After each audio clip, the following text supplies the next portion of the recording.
our official YouTube channel.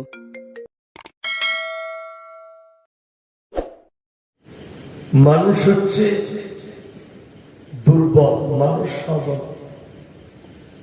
টাকা পয়সা, ধন দৌলত, পদ, জ্ঞান, গরিমা, শক্তি সবকিছুর পরে মানুষ আল্লাহর কাছে দুর্বল। ইন্নাল ইনসানা খুলিকা হালুয়া। আমি মানুষকে অসহায় আর দুর্বল সৃষ্টি করেছি। মানুষ সবল না।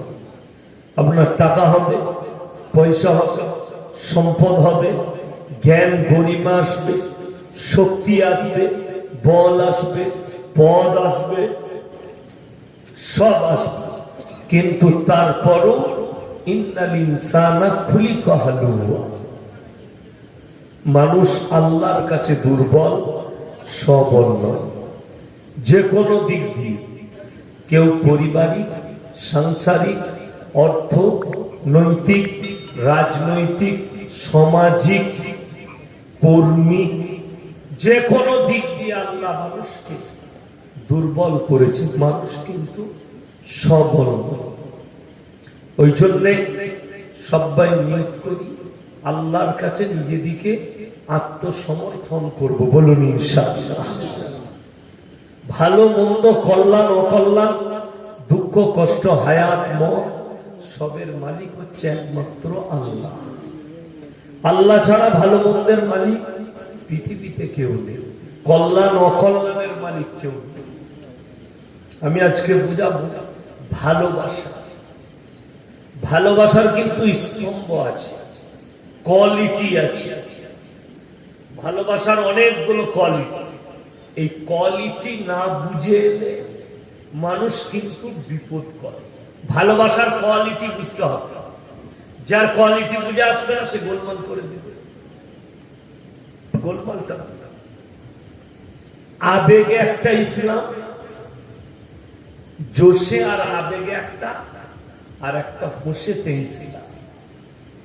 আপনি যদি মুসলমান কোরআন হাদিস ভালোবাসেন, নবীকে বাসুন, মাকে বাসুন, বউকে বাসুন, কোরআনকে বাসুন, হোশে বাঁচতে হবে, জোশে নয়। যে জোশে বাঁচবে সে কিন্তু বিপদ করে বসবে।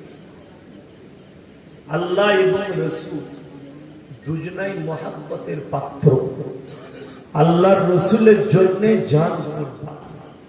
নবীজির আদর্শের উপরে আদর্শবান হবে, নবীজির আখলাকের উপরে চলবে। আমার রাসূলের জন্য জীবন আমাদের কুরবান আছে।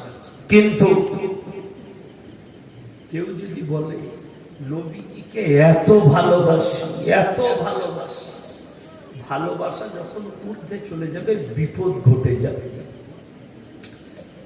কেউ যদি নিজের বউকে ভালোবেসে বলে তোমাকে এত ভালোবাসি, এত ভালোবাসি, মা বলতে মন যাচ্ছে, বউ ঝাঁটা করে মারবে না? মারবে না?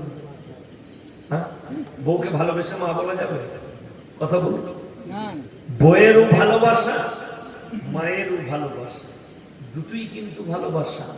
মায়ের জন্য জান কুরবান। মায়ের জন্য কেউ বললে মেনে নেব না। আমার স্ত্রী সে হচ্ছে আমার অর্ধাঙ্গিনী, রাতের জননী, আমার প্রেমিকা। তাই দুজনের ভালোবাসা হচ্ছে আসমান আর জমিনের পার্থক্য। কেউ যদি বলে নবীকে এত ভালোবাসি, এত ভালোবাসি, নবীজি আপনাকে সিজদা করতে ইচ্ছা যাচ্ছে, নবীজি তুমি আমাকে ছেলে দাও, কি হবে? ভালোবাসা গোলমাল। কি গোলমাল হলো? আল্লাহর কাছে চাওয়া দরকার ছিল, তুমি নবীর কাছে চাইছো। নবীর আদর্শ, নবীর ভালোবাসা, মহাব্বত, প্রেম আর আল্লাহর প্রেম, দুটোর মধ্যে আসমান আর জমিনের পার্থক্য আছে। এই 24 পরগনায় না হাওড়ায় এক মাল আছে, গজল গায়। কি বুঝলেন? কি স্রষ্টাতে ছিলেন, সৃষ্টিতে এলেন মুহাম্মাদুর রাসূলুল্লাহ। তাকে যে কি মার মারবে ফেরেশতারা কবরে, আল্লাহ ছাড়া কেউ জানে না। কি বুঝলি? মানে তো কি বুঝলেন? কথা বলুন, আলেমরা বুঝেছে। যিনি আল্লাহ তিনি নবী, স্রষ্টাতে ছিলেন, সৃষ্টিতে এলেন। বলুন নাউজুবিল্লাহ। তাকে জুতো ঝাঁটা করে মারা দরকার। আগে মানেটা বোঝ। ঈমান চলে গিয়েছে, যে শুনবে তার ঈমান যাওয়ার খাতরা আছে। যিনি আল্লাহ তিনি নবী যদি বলি, নবীজি এবং আল্লাহ মধ্যখানে যে দেওয়ালটা আছে ওটা মারাত্মক দেওয়াল। দেওয়ালটার নাম হচ্ছে দরুদ। দেওয়ালটার নাম কি বললাম? দরুদ সাল্লাল্লাহু আলাইহি ওয়াসাল্লাম। ওগো আল্লাহ, তুমি নবীর উপরে রহমত বর্ষিত করো। যিনি আল্লাহ তিনি নবী হলে কোরআনটার প্রয়োজন পড়তো। যিনি আল্লাহ তিনি নবী হলে দরুদের প্রয়োজন পড়তো না। দরুদ হচ্ছে আল্লাহ তুমি নবীর উপরে রহমত বর্ষিত করো। ওই জন্য কে বলছে কি বলছে লক্ষ্য করো। ইসলাম আবেগে হয় না, জোশেতে হয় না। আল্লাহ যে কি জাত, কি বুঝলেন? একটা আয়াত শোনাবো, বুঝতে পারবেন আল্লাহর জাতটা কত, আল্লাহর জাতটা কত শক্তিশালী, আল্লাহ কেমন। একটা খালি কোরআনের আয়াত শোনাবো। قل لو كان البحر مدادا لكلمات ربي لنفد البحر قبل أن تنفد كلمات ربي ولو جئنا بمثله مددا। মারাত্মক আয়াত, সূরা কাহফ শেষ পৃষ্ঠা। قل لو كان البحر مدادا لكلمات ربي। আপনার ঘরের কাছে সমুদ্র, কি বলছি, এরকম পৃথিবী যতগুলো সমুদ্র আছে সব পানিগুলো যদি কালি করে দাও, আমি যদি কালি করে দিই, আর তোমরা যদি আমার প্রশংসা লিখতে শুরু করো, সব শেষ হয়ে যাবে। আবার আমি অতটা পানি দেবো, অতটা কালি করে দেবো, সেটাও শেষ হয়ে যাবে। আমার আল্লাহর প্রশংসা লিখে পৃথিবীর মানুষ কিয়ামত পর্যন্ত শেষ করতে পারবে না। জোরে বলুন সুবহানাল্লাহ।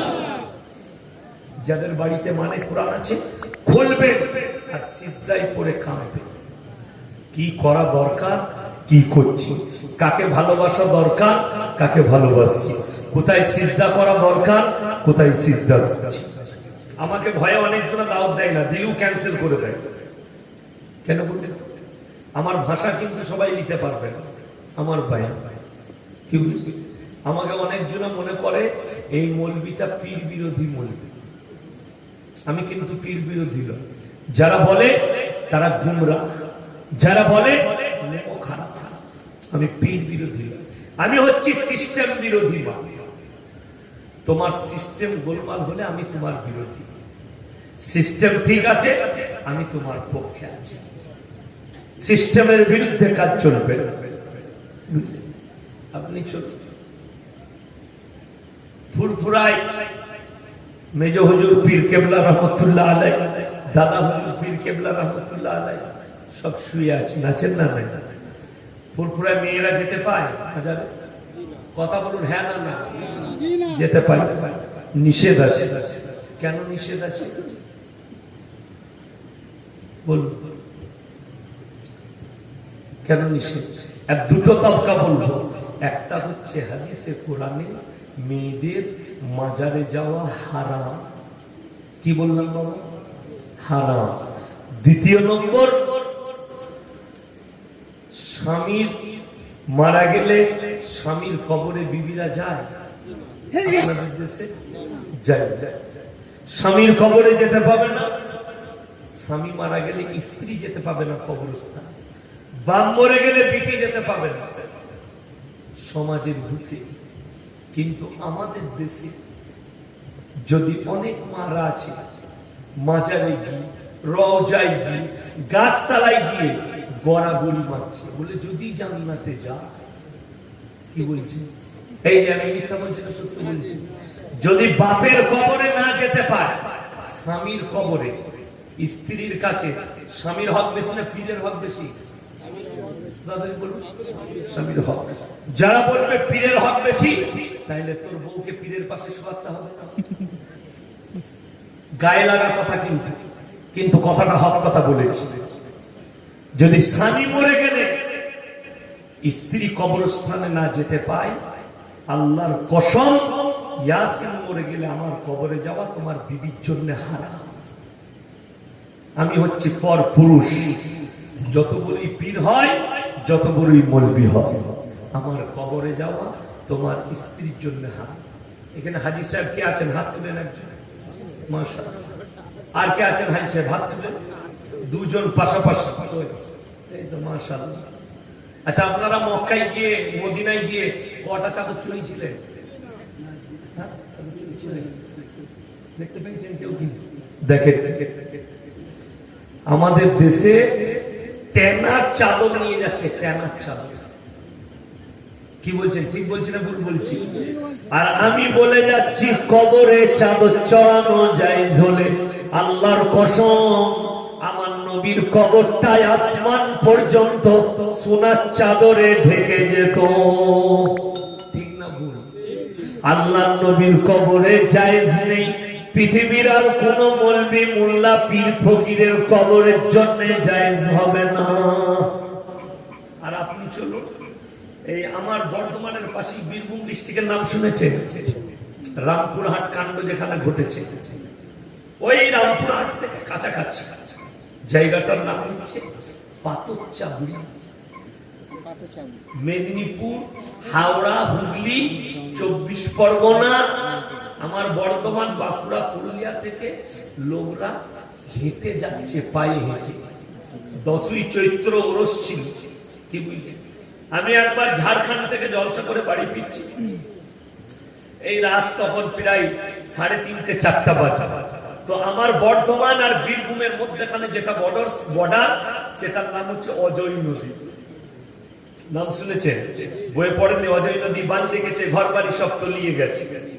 ওই অজয় নদী বর্ধমান আর বীরভূমের মধ্যখানে।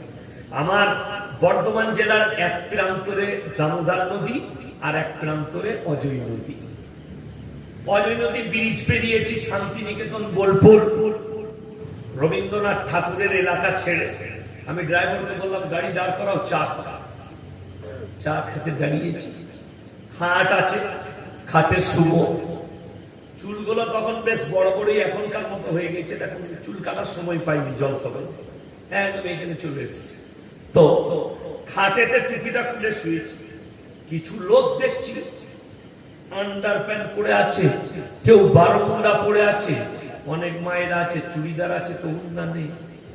তারা এসে দেখলাম হোটেলে ঢুকলো, একজন আন্ডার প্যান্টওয়ালা আমাকে সালাম দিচ্ছে, আসসালামু আলাইকুম হুজুর। আমি উত্তর দিলাম, আর মনে মনে চিন্তা করলাম, আল্লাহ, আন্ডার প্যান্টওয়ালা আমাকে সালাম দিচ্ছে, কি ব্যাপার? একটু খেয়েছে নাকি ভাবলাম। তারপরে দেখলাম না, খাই না। আমি বললাম, হ্যাঁ বাবাজিরা, তোমরা কোথায় চললে? বলে, কেন হুজুর জানেন না পাথরচাবড়ি মেলা? আমি বললাম, বাস পাওনি না গাড়ি পাওনি, বা হেঁটে যাচ্ছ? বললে, হুজুর বলেছে হেঁটে গেলে একটা করে মাঝে মাঝে কি পাবো। আমি বললাম, হ্যাঁ বা, আজকাল তাহলে আন্ডার প্যান্ট আর বারমুন্ডা পুরো হজ হচ্ছে বা? কি বলছিলাম? হাজিরা কি পরে যায় আন্ডার প্যান্ট পরে? তো ইস্তেগফার, নামাজ নাই, রোজা নাই, দিনদারি নাই, তাকওয়া নাই, খোদাভীরুতা, জীবনে রোজা রাখে না। বলছে পায়ে হেঁটে পাথরচাবড়ি চল, জান্নাত রেডি। কি বলছেন আপনারা? এরকম মেদিনীপুরে দেখি তো আপনারা গুনে গুনে রওজায় গিয়ে গড়াগড়ি মারছে, জিন্দেগিতে পশ্চিম মুখ করে। গাড়ি ভাড়া করে আজমির যাচ্ছে, খাজা বাবার মহব্বত। নামাজ বলে ওটা খালি পড়তে পারি না, কিন্তু এমনি কেলাবে। বুঝতে পেরেছেন না? পারেন কি মার মারবে? মানুষের ধারণাগুলো বলে দিই। আমি মুর্শিদাবাদে লালগোলায় জলসা করেছি।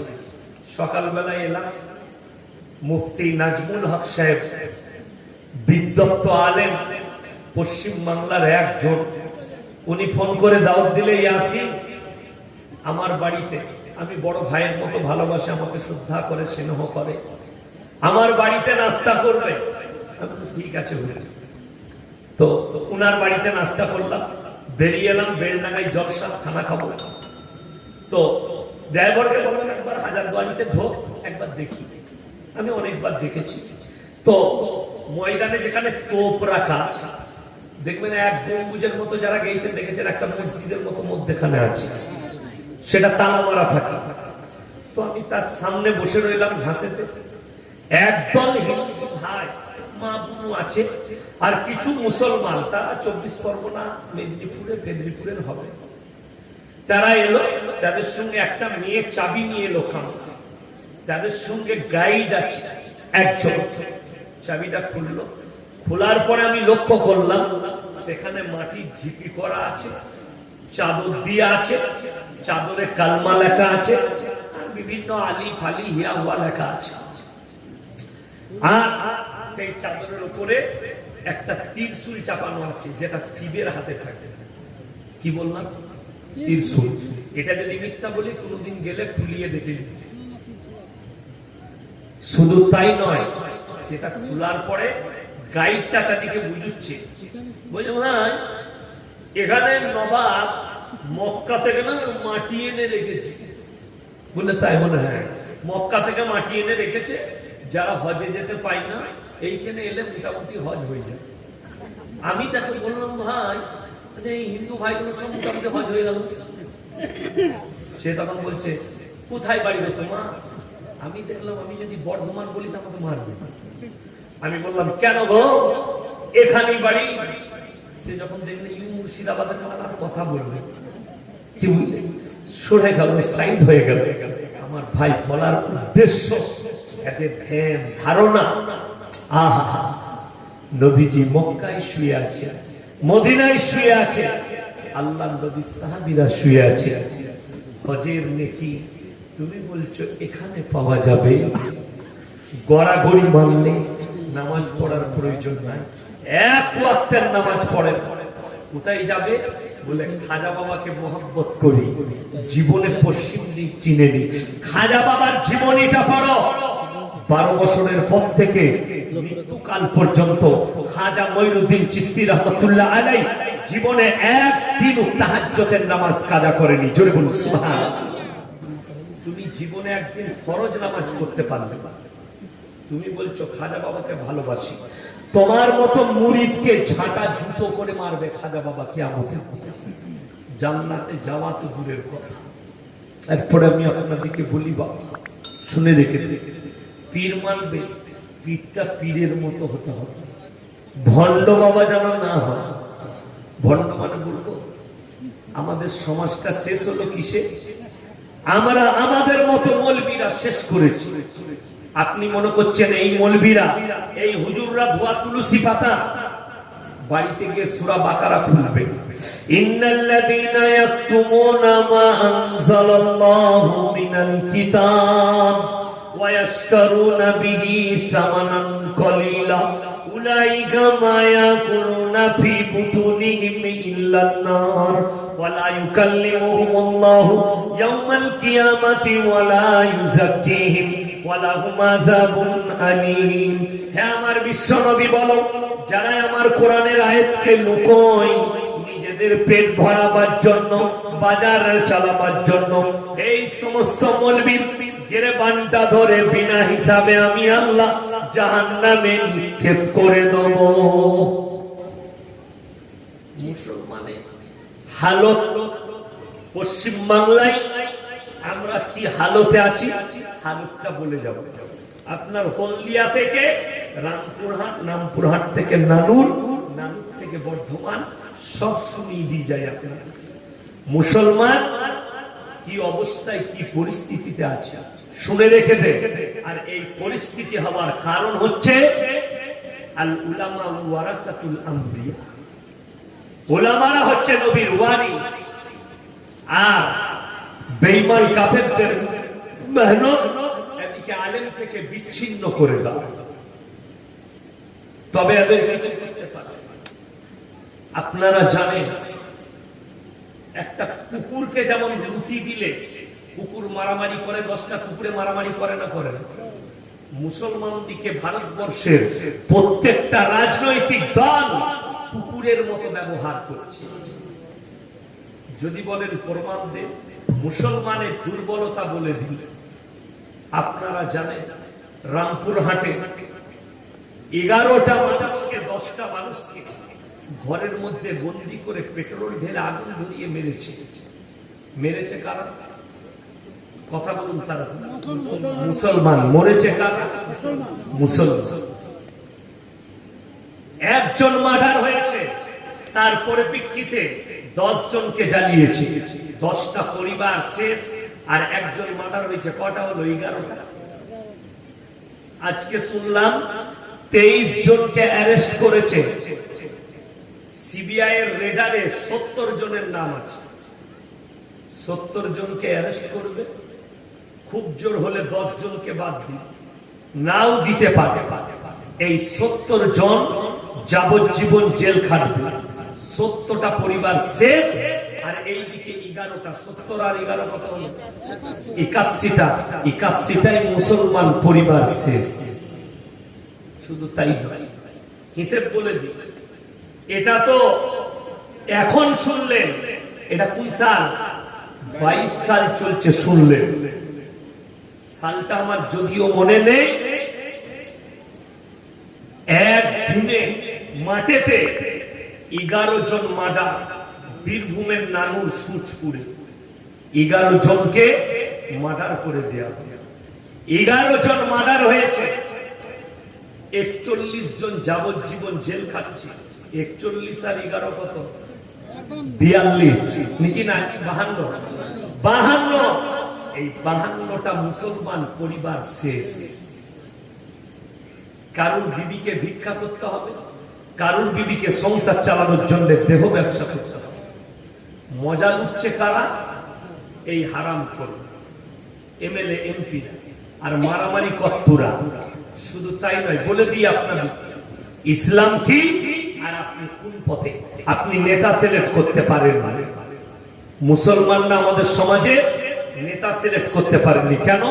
কোরআন বলেছে আতিউল্লাহ ওয়া আতিউর রাসূল ওয়া উলিল আমরি মিনকুম ফাইন তানাযাতুম ফি শাইইন ফারুদ্দুহু ইলাল্লাহ। হে আমার বিশ্বনবী বলো, তোমরা আল্লাহ এবং রাসূলের পরে যাকে তোমরা নেতা সিলেক্ট করবে, আগে লক্ষ্য রাখবে তার মধ্যে ঈমান আছে কিনা, নামাজ আছে কিনা, ইলম আছে কিনা, দ্বীন আছে কিনা, হক পথে আছে কিনা। তারপরে তোমরা তাকে সমাজের নেতা সিলেক্ট করবে। যদি বলুন সুবহানাল্লাহ। নেতা বলে দিই কিরকম হওয়া দরকার। যারা গ্রামের বিচারক আছে তারা শুনে, খুব সুন্দর ভাবে শুনবে। এটা আমি অন্য কারো গল্প বলি নাই, কোন ফুটো মৌলবীর গল্প বলি নাই। হযরতে আমিরুল মুমিনিন উমরে ফারুক রাদিয়াল্লাহু তাআলা, জোরে বলুন সুবহানাল্লাহ। তিনি হচ্ছেন আমিরুল মুমিনিন। হযরতে উমরের কাছে মিশরের গভর্নর এলো। আসার পরে বললেন, হে উমর, তুমি তোমার রাজ্যের মানুষকে কেমন রেখেছো? বললে এটা জানতে হলে তুমি আমার বাড়িতে একদিন দাওয়াত নাও, আমার বাড়িতে মেহমানদারি করো। হযরতে উমরের বাড়িতে দাওয়াত কবুল করলো মিশরের গভর্নর। দাওয়াত খাবে। যখন দস্তরখানে বসেছে, হযরতে উমর নিজের সন্তানকে আওয়াজ দিলেন, হে আমার সন্তান আব্দুল্লাহ, নিয়ে এসো। জোরে বলুন না সুবহানাল্লাহ। শুকনো রুটি আর জাইতুনের তেল। মিশরের গভর্নর বললে, হে উমর, তুমি হচ্ছে এই মক্কা মদিনার ভূমির গভর্নর, তোমার খাবার কেমন এত নিম্ন? তুমি সামান্য শুকনো রুটি আর জাইতুনের তেল দিয়ে খাবার খাচ্ছ। বললে, হে মিশরের গভর্নর, তুমি কি খাও? বললে, আমার বাড়িতে তুমি গেলে আমার বাড়িতে খাসির মাংস পাবে, আমার বাড়িতে দুম্বার মাংস পাবে, আলিশান খাবার পাবে, আমার বাড়িতে দস্তরখান ভরা খাবার পাবে। তুমি কেন এরকম খাবার খাচ্ছ? হযরতে উমরের চোখে পানি এলো। হে মিশরের গভর্নর, তুমি যেমন খাবার খাও, তোমার রাজ্যের মানুষ কি সেই রকমই খাবার খায়? বললেন, না, আমার সমাজের লোকরা আমার মিশরের মানুষরা কে কি খায় আমি কেন খোঁজ রাখবো? তারা ইনকাম করে খায়। হযরতে ওমর বললেন, হে মিশরের হযরতে আমিরে হামজা রাদিয়াল্লাহু তাআলা এবং 70 জন সাহাবী একসঙ্গে সেখানে কবর দেওয়া আছে এবং কিয়ামত পর্যন্ত সেখানেই থাকবে। জোরে বলুন সুবহানাল্লাহ। কিয়ামতের দিনে তারা যখন উঠবে শহীদের মর্তবা নিয়ে উঠবে। আমার ভাইরা যারা আল্লাহর প্রতি বিশ্বাস রাখেন, একদিকে আল্লাহর নবী সাহাবীরা 313 জন সাহাবী, একদিকে হাজারের বেশি বেঈমান কাফের। আমার নবী বিশ্ব নবীকে আল্লাহর নবী সাহাবীরা বলছেন, ইয়া রাসূলুল্লাহ যুদ্ধে কেমন করে জিততে পারি? তারা সংখ্যায় বেশি আছে। আমার আল্লাহ বললেন, হে আমার বিশ্ব নবী বলো, তাওয়াক্কালতু আলাল্লাহ। তারা যেন আল্লাহর প্রতি বিশ্বাস রাখে, আমি আল্লাহই তাদের জন্য যথেষ্ট। জোরে বলুন সুবহানাল্লাহ। যুদ্ধের ময়দানে যুদ্ধ শুরু হয়েছে। আমার ভাইরা যুদ্ধ শেষ, 313 জন সাহাবী 1000-এর উপরে ভারী পড়েছে এবং যুদ্ধে জয়লাভ করেছে। জোরে বলুন সুবহানাল্লাহ। 1000-এর বেশি বেঈমান আর একদিকে 313 জন সাহাবী জয়লাভ করেছে। আমার আল্লাহ রাব্বুল আলামিন তাদেরকে জয় দিয়েছে খালি আল্লাহর প্রতি বিশ্বাসের কারণে। সবাই বলুন কালমার উপরে বিশ্বাস আনবো। জোরে বলুন ইনশাআল্লাহ। আল্লাহর উপরে খাঁটি বিশ্বাস, পৃথিবীর আর কেউ নেই। আলহামদুলিল্লাহ। ভালো মন্দ কল্যাণ অকল্যাণের মালিক আল্লাহ। এটার উপরে যদি টিকে যান, পৃথিবীর বেঈমানদের চাকা আল্লাহ বেঈমানদের উপরে ঘুরিয়ে দেবে। এরকম হাজারো বেঈমান কাফের এসেছে, ইসলামের এতটুকু ব্যাখ্যা করতে পারে। ফেরাউন এসেছিল মুসা নবীকে কতল করতে, এসেছিল না? আমাদের দেশের লোক এখানে একটা কথা শুনেলে, যারা হাত গণকার, আমাদের দেশের লোক বেশিরভাগ তাবিজের ফেরে পড়ে আছে। আছে না? কিছু হোক আর না হোক, ছেলে হচ্ছে না বলে তাবিজ, বিয়ে হচ্ছে না বলে তাবিজ, দোকান করেছে দোকানে বেশ বিক্রি ভালো নাই বলে তাবিজ, বলে হুজুর একটা বরকতের তাবিজ দেন, দোকানে টাঙাবে।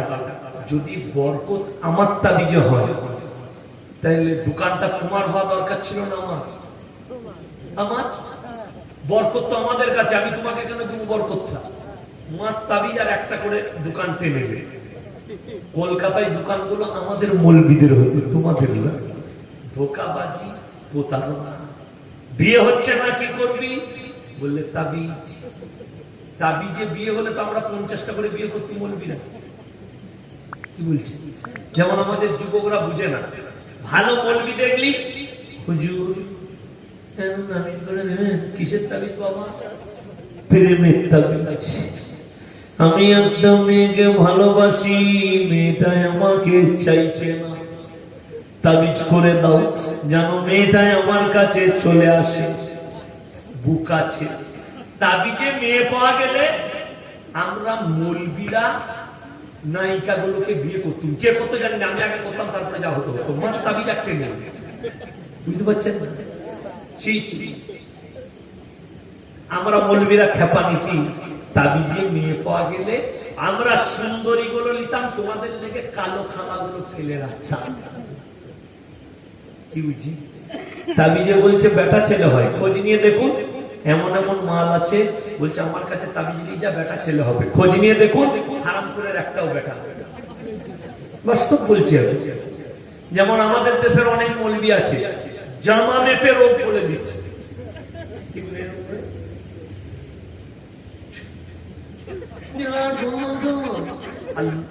মেয়েদের কাছে যদি এরকম কোন মৌলবী জামা মাপে না, মেয়েরা বলবে দারুণ জানেলো।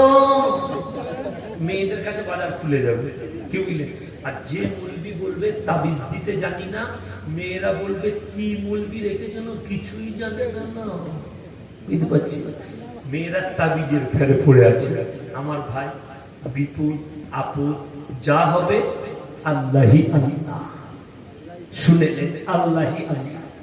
তাবিজ, তাবাজ এবং তাবিজ হাদিসে এসেছে। কোরআন শরীফের আয়াত নিয়ে পায়খানা ঘরে যাওয়া হারাম এবং নিষেধ। ঠিক না ভুল? ছেলেরা সোনা করতে পাবে, লোহা করতে পাবে, রূপো ছাড়া যে কোনো ধাতু পুরুষের জন্য হারাম। কি বললাম? রূপো ছাড়া। এবং যদি আপনার শরীর খারাপ হয়, বলবেন আপনি কিছু করতে পারবেন, অবশ্যই কোরআনে সূরা ফাতিহার মধ্যে আল্লাহ শিফা রেখেছেন। জোরে বলুন সুবহানাল্লাহ। সমস্ত রোগের শিফা সূরা ফাতিহায় আছে। আপনি কি করবেন আমি বলে যাই। যদি জ্বর আসে 11 বার সূরা ফাতিহা পড়ুন, পানির মধ্যে দম করে পান করেলে আল্লাহ চাইলে শিফা দিবে। জোরে বলুন সুবহানাল্লাহ। কোরআন বলছে শোনো, বিপদের মালিক কে? আল্লাহ। কিন্তু আমার মায়েদের কাছে বিপদ হলেই মুলবি। যেমন একটা গল্প শোনায়, মেয়েদের গল্প। এরা কিভাবে তাবিজের ফেরে পড়ে থাকে। সকালবেলায় একজন তমলুকে সবজি বিক্রি করতে গেছে। কি বুঝলেন? আলু 5 টাকা, পটল 3 টাকা, উচ্ছে 15 টাকা, পালং শাক 4 টাকা। একদম বাজার ভালো লোক, বিক্রি বাটা হয় না। ঘরে এসে যেমনি বাড়িতে এসে তখনই খালা বলছে, কই গো 100 টাকা দেখি। চুপ কর, চলি দিলি তোরা টাকা টাকা করে। খালা এখন মনে করছে আমাকে তাইলে আর ভালোবাসে না। কি বলছে? মেয়েদের এটা রোগ। সে সকালবেলায় উঠে হুজুরের কাছে হাজির, আমার স্বামী একদম আমাকে ভালোবাসে না, হুজুর তাবিজ দেন। আহা, হুজুর বললে লাল মোরগ এনেছ? হ্যাঁ মা এনেছি। জমাই করে টকটকে রক্ত দিয়ে তাবিজ লেগেছে। কি করব বাবা?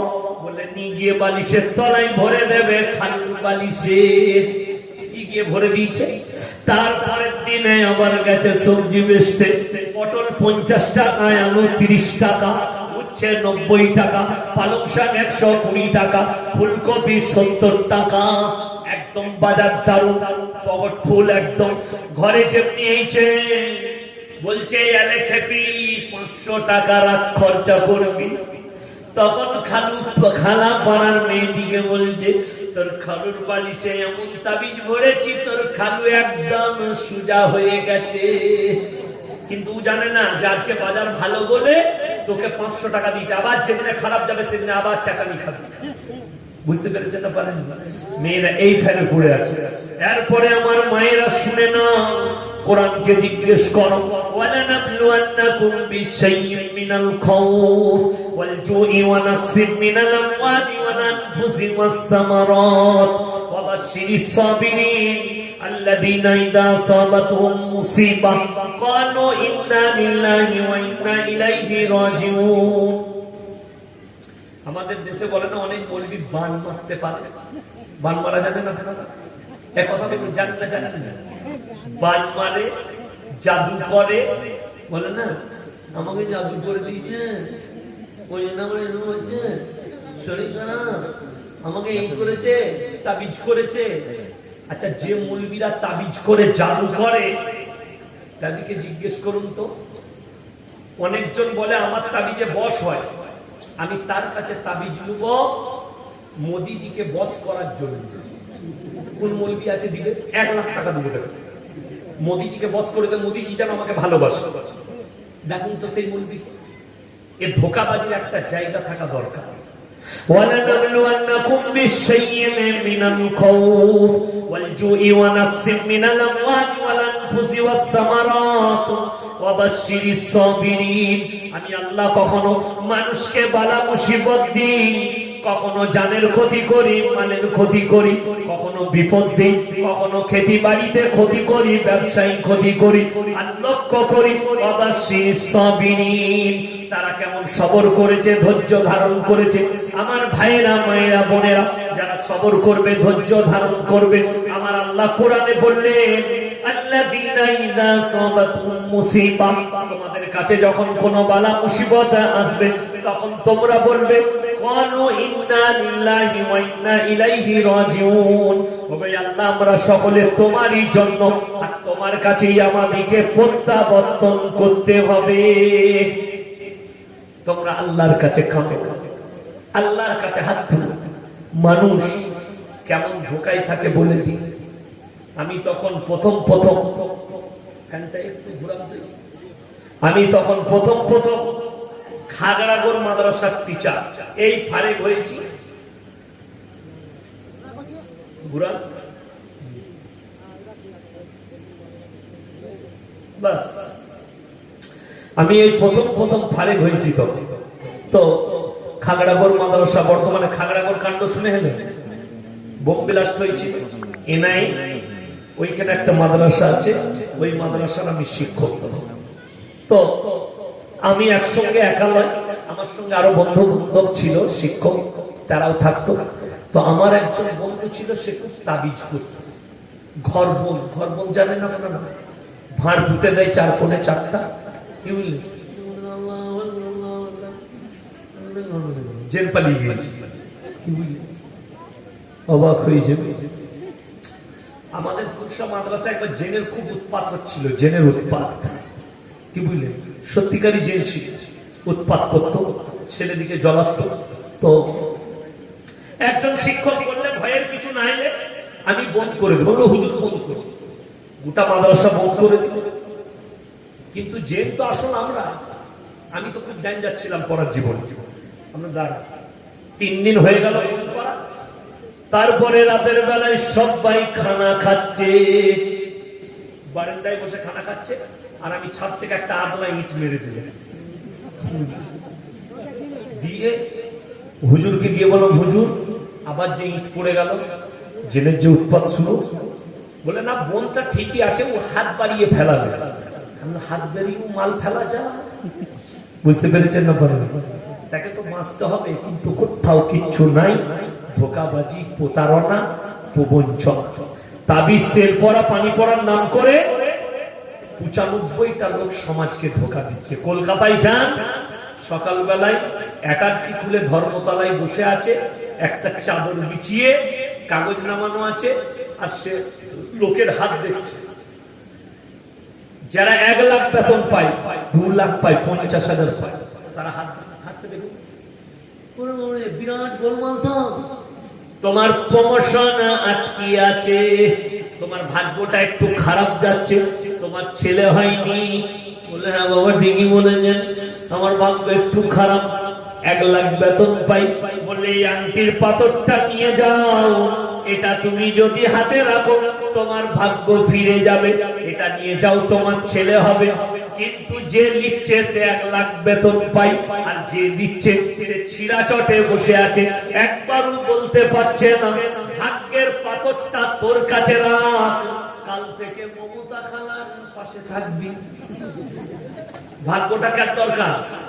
1 লাখ ওয়ালার না, যে ছিঁড়া চটে বসে আছে তার, যে ছিঁড়া চটে বসে আছে তার ভাগ্যের দরকার, কিন্তু লিখছে 1 লাখ ওয়ালা, তাহলে ভাগ্য কার খারাপ? শুনিলে ফিরাউনের গণককাররা হাত দেখে বলল, ফিরাউন তোমার এই মিশর শহরে এমন একটা ছেলে জন্মগ্রহণ করবে, সে হবে তোমার দুশমন।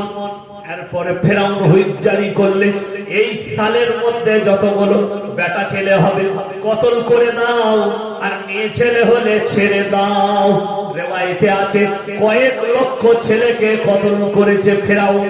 বাচ্চা ছেলে মায়ের গর্ভে জন্মগ্রহণ করেছে, তাকে কতল করা হয়েছে। কিন্তু আল্লাহ যদি যাকে রাখবে, পৃথিবীর কারোর ক্ষমতা নাই তাকে মারি। আল্লাহর নবী হযরতে মুসা নবী যে মায়ের গর্ভে ছিলেন, তেনার মায়ের নাম হচ্ছে ইউকাবিজ, বাপের নাম হচ্ছে ইমরান। রাতের অন্ধকারে প্রসব বেদনা উঠেছে, তেনার মাকে দেখে মনে হয়নি যে তিনি গর্ভবতী। রাত্রে প্রসব বেদনা উঠেছে, মুসা নবী জন্মগ্রহণ করেছেন। গায়েব থেকে তার বাপের কানে আওয়াজ এলো, তুমি তোমার সন্তানকে একটা বাস্কের মধ্যে পুরে নীল নদীতে ভাসিয়ে দাও। মুসা, কোরআনে আছে শব্দটা, আরবিতে লেখা হয়েছে, ভাষাটা কিন্তু মিশরের সিরওয়ানি ভাষা। একটা প্রদেশে মু মানে পানি, সা মানে ভাসমান কাঠের পাত্র, তাই নাম রাখা হয়েছিল মুসা। মুসা নবীর আব্বা ইমরান রাতের বেলায় কাঠুরে কোন মিস্ত্রিকে পাবো আমার জন্য বাস্ক তৈরি করবে, বাড়ি থেকে বের হয়েছে। কিছুটা যাওয়া মাত্র দেখছে রাস্তায় একজন কাঠ মিস্ত্রি হেঁটে আসছেন। তিনি কে? তিনি হচ্ছেন হযরতে জিবরিল আমিন। জোরে বলুন সুবহানাল্লাহ। রাতের অন্ধকারে গভীর রাত্রিতে অন্য কেউ নয়, তিনি হচ্ছেন হযরতে জিবরিল আমিন। তিনি হেঁটে আসছেন, কয়েক মিনিটের মধ্যে সুন্দর একটা ঝকঝকে চোখে লাগার মতো বাক্স তৈরি করলেন, তার মধ্যে শুইয়ে দিয়ে নীল নদীতে ভাসিয়ে দেওয়া হবে। আল্লাহর হুকুম, পানিকে ঢেকে নিয়ে গিয়ে ফেরাউন আর ফেরাউনের বিবি সকালবেলায় যে খাটেতে বসে, গার্ডেনে বসে তারা দোল খায়, সেখানে মজা করে, সেখানে নিয়ে গিয়ে আটকা। আল্লাহর আদেশে সেই জায়গায় গিয়ে আটকিয়ে গেল ঘাটে। ফজরের পরে বিবি আসিয়া আর ফেরাউন দুজন বসে আছে সেখানে, তাদের প্রজারা আছে। বাস্কটা নজরে পড়ল ফেরাউনের আর আসিয়া। একজন প্রজাকে বললে বাস্কটা তুলে নিয়ে এসো। তুলে আনা হল। সমস্ত প্রজারা চেষ্টা করছে খোলার, খুলতে পারছে না। ফেরাউনের বিবি আসিয়া এগিয়ে গিয়ে বললে, তোমরা সব আমাকে দাও। যেমনি ঝটকা মেরেছে তেমনি বাস্ক খুলে গেছে। খোলা মাত্র দেখছি সুন্দর ফুটফুটে একটা ছেলে হাত পা নেড়ে খেলছে আর হাসছে। ফেরাউন বললে, এই মালটাই মনে হচ্ছে গোলমাল, ই হচ্ছে আমার দুশ্মন। কিন্তু জানে, আমরা যে যেরকমই মরদ হয়, ফুটানি বাইরে চলে, বইয়ের কাছে চলবে না। কি বলছে? অফিসার অফিসে গিয়ে বলে, চাটা নিয়ে আনছি স্যার। আমরা মাদ্রাসায় গিয়ে বলি ছাত্রকে, তাড়াতাড়ি চাটা নিয়ে, পানি নিয়ে। কিন্তু যদি বউকে বলে, তাড়াতাড়ি চাটা দাও, চুপ করে বসো, কাজ করছি দেখতে পারো, তারপরে দিচ্ছি। আচ্ছা ঠিক আছে, কাজ করে। বইয়ের কাছে ঠান্ডা। অফিসার, ইন্সপেক্টর, উকিল, ম্যাজিস্ট্রেট যা করবে, ফুটানিটা অফিসে চলবে, বইয়ের কাছে চলবে না। ফেরাউন যখনই বলল একে কতল করতে হবে, সঙ্গে সঙ্গে আসিয়া বললেন, কুররাতু আইনুল লি ওয়ালাক লা তাকতুনু, এই ছেলেটাকে কতল করতে পাবে না, ই তোর আর আমার চোখকে ঠান্ডা করবে। ফেরাউন বলছে, তুমি যখন বলছো অসুবিধা নাই, তুলে দাও, করো। চলে এলো। এরপরে বিবি আসিয়া দুধ মা খুঁজে বেড়াচ্ছেন, মুসা নবীকে কে দুধ পান করাবে। কারণ স্তনে মত দেয় না মুসা নবী। মরিয়ম তার বোনের, ও মুসা নবীর বোনের নাম ছিল মরিয়ম। সে ফেরাউনের রাজ দরবারে চাকরনি ছিল, কাজ করতেন। কোরআনে যে মরিয়ম এসছে সেই মরিয়ম নয়, মুসা নবীর বোনের নাম মরিয়ম ছিল। সে কাজ করত। সে বললে, হে রানী, আমার বাড়িতে আমার জানাতে একটা মেয়ে আছে, সে যদি আসে মনে হয় যেন তার স্তনের দুধ পান করতে পারে। মরিয়মকে বলা হলো, নিয়ে এসো, যত টাকা লাগে দেবো। মরিয়ম ছুটে গিয়ে নিজের মাকে ডাকলেন। মুসা নবী মায়ের কোল পেয়ে গেল। মা তার সন্তানকে আর বাদশার ঘরে লালিত পালিত হতে লাগলো। জোরে বলুন সুবহানাল্লাহ। দুশ্মনের ঘরে আল্লাহ নিজের নবীকে পালছে। আর একটু যখন ফুটফুটে হয়েছে, যে মাল কটা হাত ধরে বলে যে একটা ছেলে হবে, সে হবে তোমার দুশ্মন। মুসা নবী তাদের কোলেই খেলাধুলা করছে। কি করছে? তারা কোলে নিচ্ছে, আদর করছে, আপনার গা ধোয়াচ্ছে, কিন্তু একবারও বলতে পারছে না এই মালটা ইসেটা। তার নাম কি? তাড়াতাড়ি বলুন। আল্লাহ। তার নাম কি? আল্লাহ।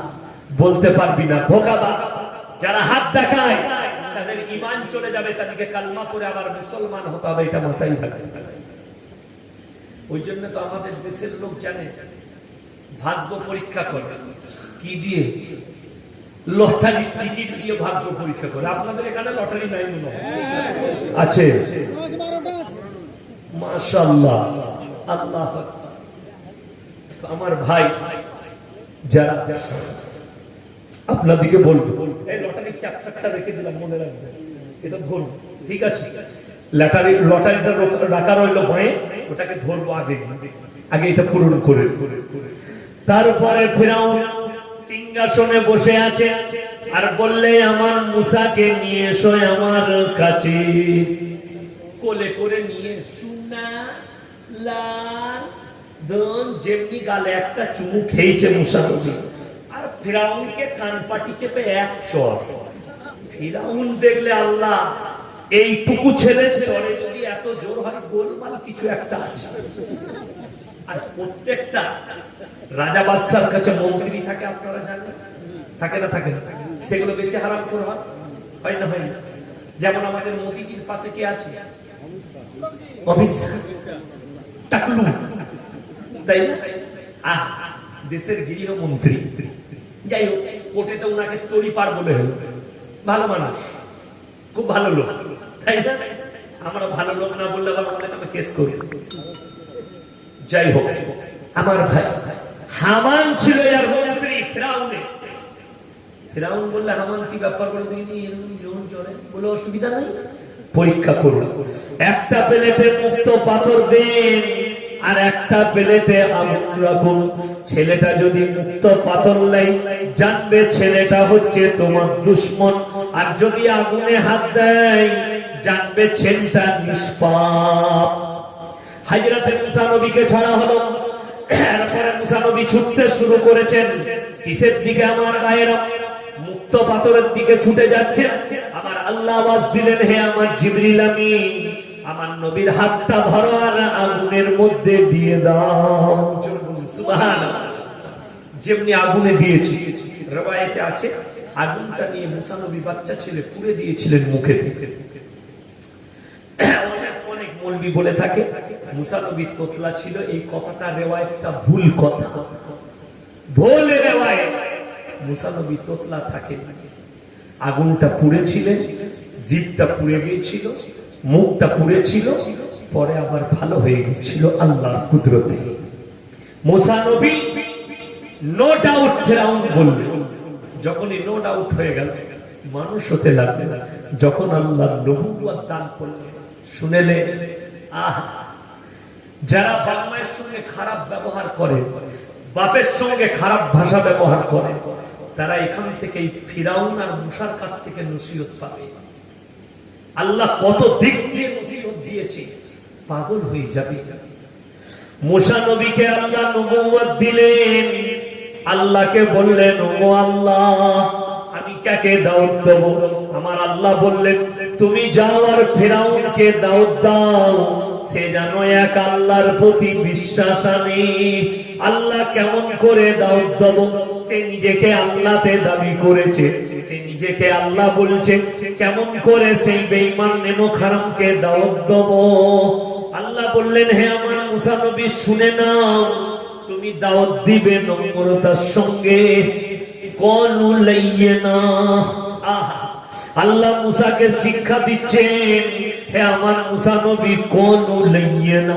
তুমি যখন দাওয়াত দেবে, নরম করে বলবে, বিনয়ী ভাবে বলবে, ভালোবেসে বলবে। যেহেতু সে তোমাকে বাপের মতো স্নেহ দিয়ে লালিত পালিত করেছে, তার সঙ্গে তুমি বেয়াদবি করো না, খারাপ ভাষা বলো না, বেঈমান বলতে পাবে না, নেমখারাম বলতে পাবে না, গাদ্দার বলতে পাবে না। কনু লাইয়িনা। তুমি তাকে নরম ভাষাতে দাওয়াত দেবে, ফিরাউন তুমি আমার আল্লাহকে বিশ্বাস করো।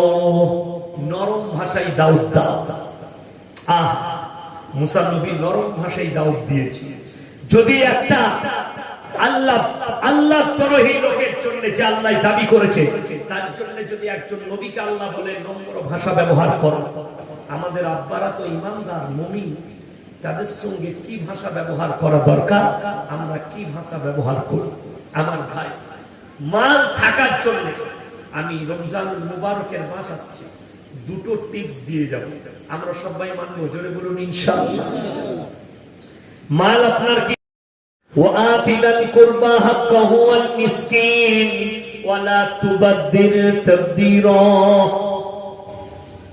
যাদেরকে মাল দিয়েছি, তোমরা এই হালাল মালকে সবথেকে প্রথমে কাছের মানুষকে তোমরা দান করো।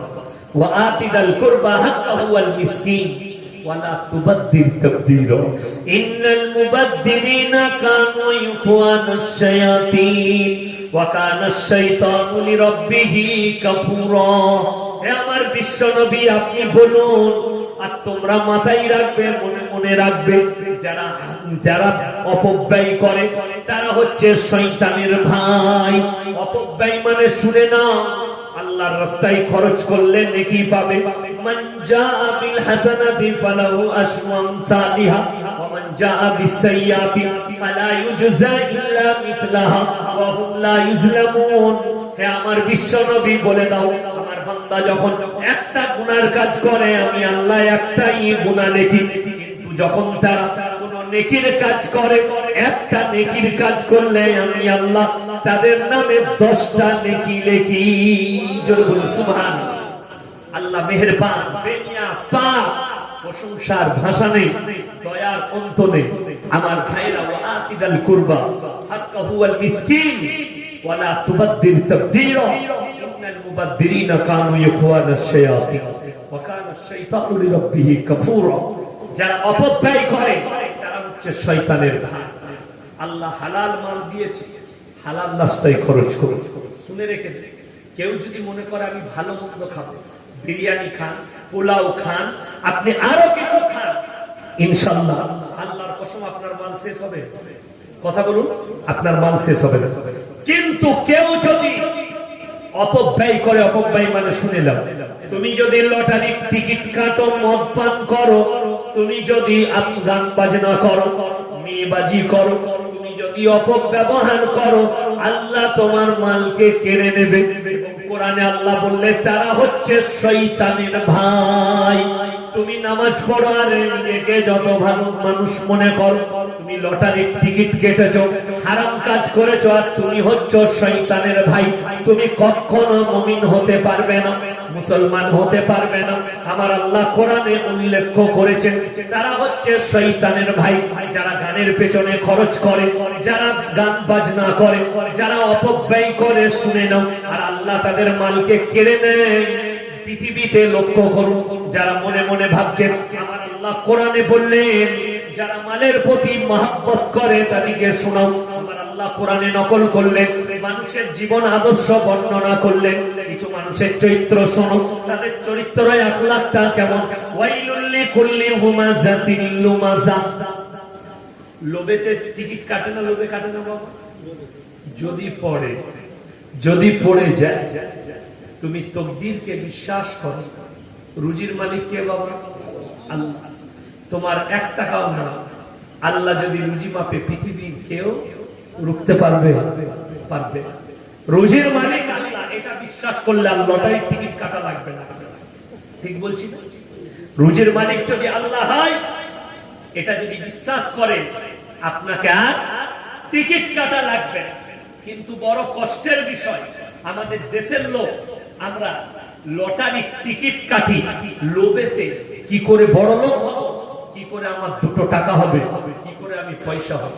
আমি বলে দিই, বুখারী শরীফের রিওয়ায়েতে আছে, যারা আল্লাহর রাস্তায় থাকবে, যারা দ্বীনের পথে থাকবে, আমি মৃত্যুকাল পর্যন্ত তাদেরকে ইজ্জতের রুজি দান করব। জোরে বলুন সুবহানাল্লাহ। একটা লোক লটারির টিকিট কাটলে সেই লোকটা সমাজের চোখে ভালো না খারাপ? তাড়াতাড়ি বলুন, খারাপ। সে আল্লাহর কাছেও খারাপ, দুনিয়াতেও খারাপ। তাইলে তোমার কোনো ইজ্জত রইল না। তুমি 2 জায়গাতেই তোমার শেষ। আল্লাহর কাছে বেইজ্জতি হবে, কিয়ামতের দিনে জাহান্নামে প্রবেশ করতে হবে। আর দুনিয়াতে লোকের সামনে তুমি খারাপ মানুষ। লটারির টিকিট কাটো, সবাই নিয়ত করুন আজ থেকে লটারি কাটবো না। জোরে বলুন ইনশাআল্লাহ। 50 টাকা রোজগার করুন, হালাল খান, ঘুম ভালো হবে, কবরে যাওয়ার পরে শান্তি পাবে। বুঝতে পেরেছেন না পারেন? আপনারা বলুন, আমাদের মৌলবীদের বেতন কত? ইমামের, আপনার মসজিদে ইমামের বেতন কত? কই ইমাম সাহেব বেতন কত আপনার বাবাজি? 7,000 টাকা। বড় কষ্ট লাগে। একটা রাজমিস্ত্রি লিভারের বেতন কত দিনে? এক কথা বলুন আপনারা। 400 টাকা। 3 চেরে কত? 12,000 টাকা। 400 টাকা হলে হয় না, 500 টাকা। 500 আমি বলছি 400 ধরলাম, 12,000 হচ্ছে 3 চেরে 12,000। একটা মিস্ত্রি লিভারের 12,000 টাকা বেতন। ক ঘন্টা ডিউটি করে? 8টাই লাগে, 3টেই ছেড়ে দেয়। ঠিক বলছি না ভুল বলছি? 8টাই লাগে, 3টেই ছেড়ে দেয়। 24 ঘন্টা একজন ইমাম ডিউটি দেয়। তাকে আপনারা 7,000 বেতন দিচ্ছেন, দুঃখ আমাদের এটা নাই। তারপরও আমি বলে যাচ্ছি, সব থেকে ভালো খাবারটা আমাদেরকে মৌলবীদিকে আল্লাহ খাওয়া। জোরে বলবেন না সুবহানাল্লাহ? প্রমাণ দিন। আমি একবার বর্ধমানে ট্রেনে চেপেছি, মালদা ডিস্ট্রিক্ট যাচ্ছিলাম জলসায়। তো এসিতে আমার টিকিট ছিল কাঞ্চনজঙ্ঘা এক্সপ্রেসে। তো আমার সামনে একজন মাস্টার মশাই, সে আমাকে চিনে। হুজুর, আপনার আমি বহুত বড় ফ্যান, বক্তব্য শুনেছি ইউটিউবে। কথা বলতে বলতে পরিচয় হয়ে গেল, আমার আত্মীয় বেরিয়ে গেল। তো আমি বললাম, চলুন না মাস্টার, আমার সঙ্গে একটু নাস্তা করে নেন। আমি বাড়ি থেকে টিফিন নিয়ে গেছি, টিফিনটা খুলেছি। সে বললে, না হুজুর, আমি বাড়ি থেকে টিফিন এনেছি। আমি এক কাজ করুন, আপনারটাও বার করুন, একসাথে খাই। সে বার করবে না আর আমি ছাড়বো না। সে মোটেই বার করবে না আর আমি মোটেই ছাড়বো। বার করতেই হবে, একসাথে খাবো। সে দেখলে এই হুজুর ছাড়বে না। আলহামদুলিল্লাহ, সে বার করছে না কেন? আমার টিফিন দেখে নিয়েছে, পরোটা আছে, কিমা আছে, কাবাব আছে, ডিমের আমলেট আছে। সে আর ভয়ে বার করছে না। সে যখন টিফিনটা বার করছে, তার টিফিনের ডিব্বাই মুড়ি ও শসা। কি উড়িলেন? মুড়ি আর শসা। আমি বললাম, স্যার, আপনার 70,000 বেতন আর আমার 7,000। বললে, হুজুর ঠিক বলেছেন, কিন্তু কেন খাবারের পার্থক্য? আমি বললাম, বুখারী শরীফের রিওয়ায়েতে আছে, আমার নবী, বিশ্ব নবী বলেছেন, যারা আল্লাহর রাস্তায় থাকবে, দিনের পথে থাকবে, তাদেরকে মৃত্যুকাল পর্যন্ত আমি আল্লাহ ইজ্জতের রুজি দান করব। ইজ্জতের রুজি দেব।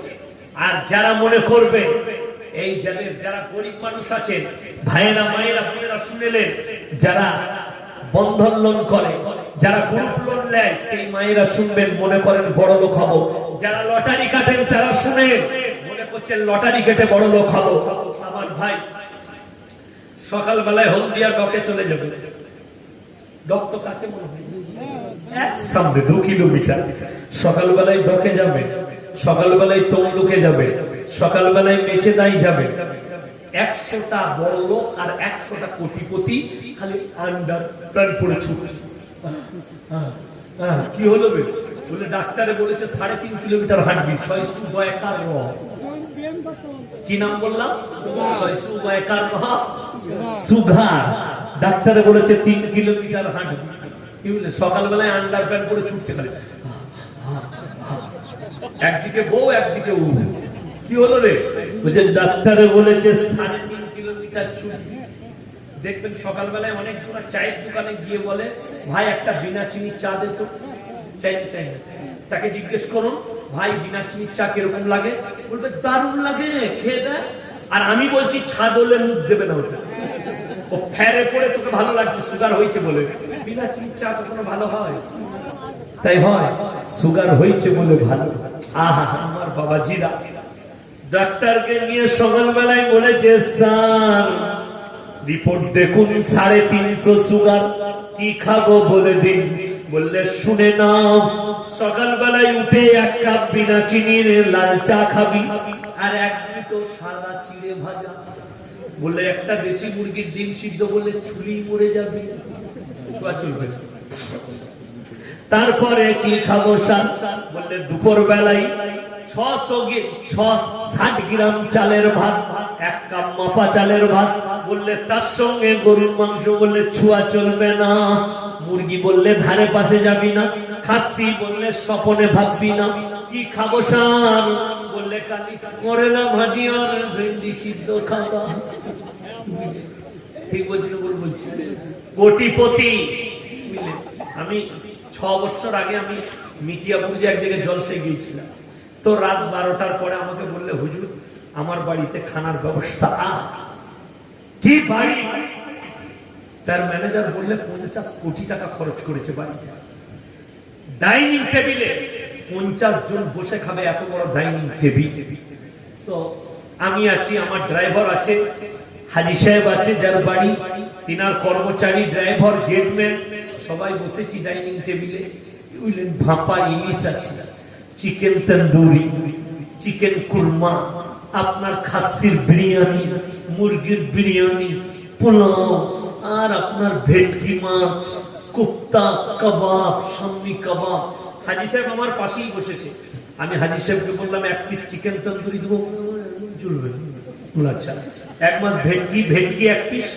না, আমার একদম ছোঁয়া চলবে না। ইলিশ মাছ একদম চলবে না। কি খাবেন বললে? আমার আলাদা আসছে, এগুলো একটাও চলবে না। আমি মনে মনে চিন্তা করলাম, আল্লাহ, হাজি সাহেবের তাহলে স্পেশাল মাল কিছু আসছে, পাশে যখন আছি একটু পাবো। নিয়ত করলাম, মৌলবীদের যা নিয়ত। আমাদের তো আল্লাহ তকদিরে লিখিয়ে দিয়েছে লোকের ঘরে খাবার। কোথায় বর্ধমান থেকে গাড়ি চালিয়েছে, এখানে চালিয়ে দিলাম। কি বলছে? ফল দিয়ে এসে ভাত খেলাম। আল্লাহ আমাদের তকদিরে লিখে দিয়েছে লোকের ঘরে খাবার, মৌলবীদের।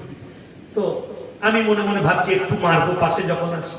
তারপরে দেখছি হাজি সাহেবের কর্মচারী আনছেন প্লেটটার দাম 2000 টাকা, 2200 টাকা। চাইনার ব্র্যান্ডেড কাঁচের প্লেট, আর বাটির দাম 900 টাকা। প্লেটে আছে 2টো পুরা রুটি, আর বাটিতে করেলা ভাজি। আমরা হাজি সাহেব, এটা আপনার? বললে হ্যাঁ, এটা। আহা, কি বুঝলেন এখান থেকে?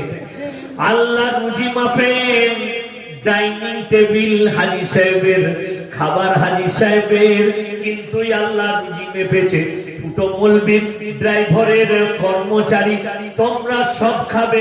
হাজি সাহেব কোটিপতি, টাকার মালিক, কিন্তু যখন খেতে বসবে আমি আল্লাহ তাকে পুরা রুটি খেতে দেবো। হাজরাতে মারিয়াম, জাকারিয়া মরিয়মকে বলছেন, ক্বালা ইয়া মারিয়ামু আন্না লাকি হাদা। ওগো মরিয়ম, আকরর, মুনাক্কা, কাজু, কিশমিশ, পেস্তা, বাদাম কোথা থেকে পাচ্ছ? মরিয়ম বললেন, ক্বালাত হুয়া মিন ইনদিল্লাহ, ইন্নাল্লাহা ইয়ারযুকু মান ইয়াশাউ বিগাইরি হিসাব। আল্লাহ যাকে ভালোবাসেন, আল্লাহ যাকে পছন্দ করেন, তাকে বেসুমার রিজক দান করেন। কেমন করে দেব, কোথা থেকে দেব, আমি আল্লাহ ছাড়া পৃথিবীর কেউ জানে না। আমার ভাইরা, আমার মায়েরা, বোনেরা, এরপরে সবাই হাত তুলে আজ থেকে আমরা সবাই আল্লাহর প্রিয় বান্দা হব, বলুন ইনশাআল্লাহ। আমার ভাইরা, আমার আল্লাহ রাব্বুল আলামিন কোরআনে বললেন, হে আমার বিশ্ব নবী, যারা আমার প্রিয় বান্দা হবে তাদেরকে বলে দাও কেমন করে আমার প্রিয় বান্দা হবে। তাদের আখলাক এবং চরিত্র বর্ণনা করলেন। তাবারাকাল্লাযী জাআলা ফিস সামাই বুরুজা ওয়া জাআলা ফিহা সিরাজাও ওয়া কামারান মুনীরা ওয়া হুয়াল্লাযী জাআলাল লাইলা ওয়ান নাহার খিলফাতাল লিমান আরাদা আও ইয়াযাক্কারা ওয়া আরাদা শুকুরা।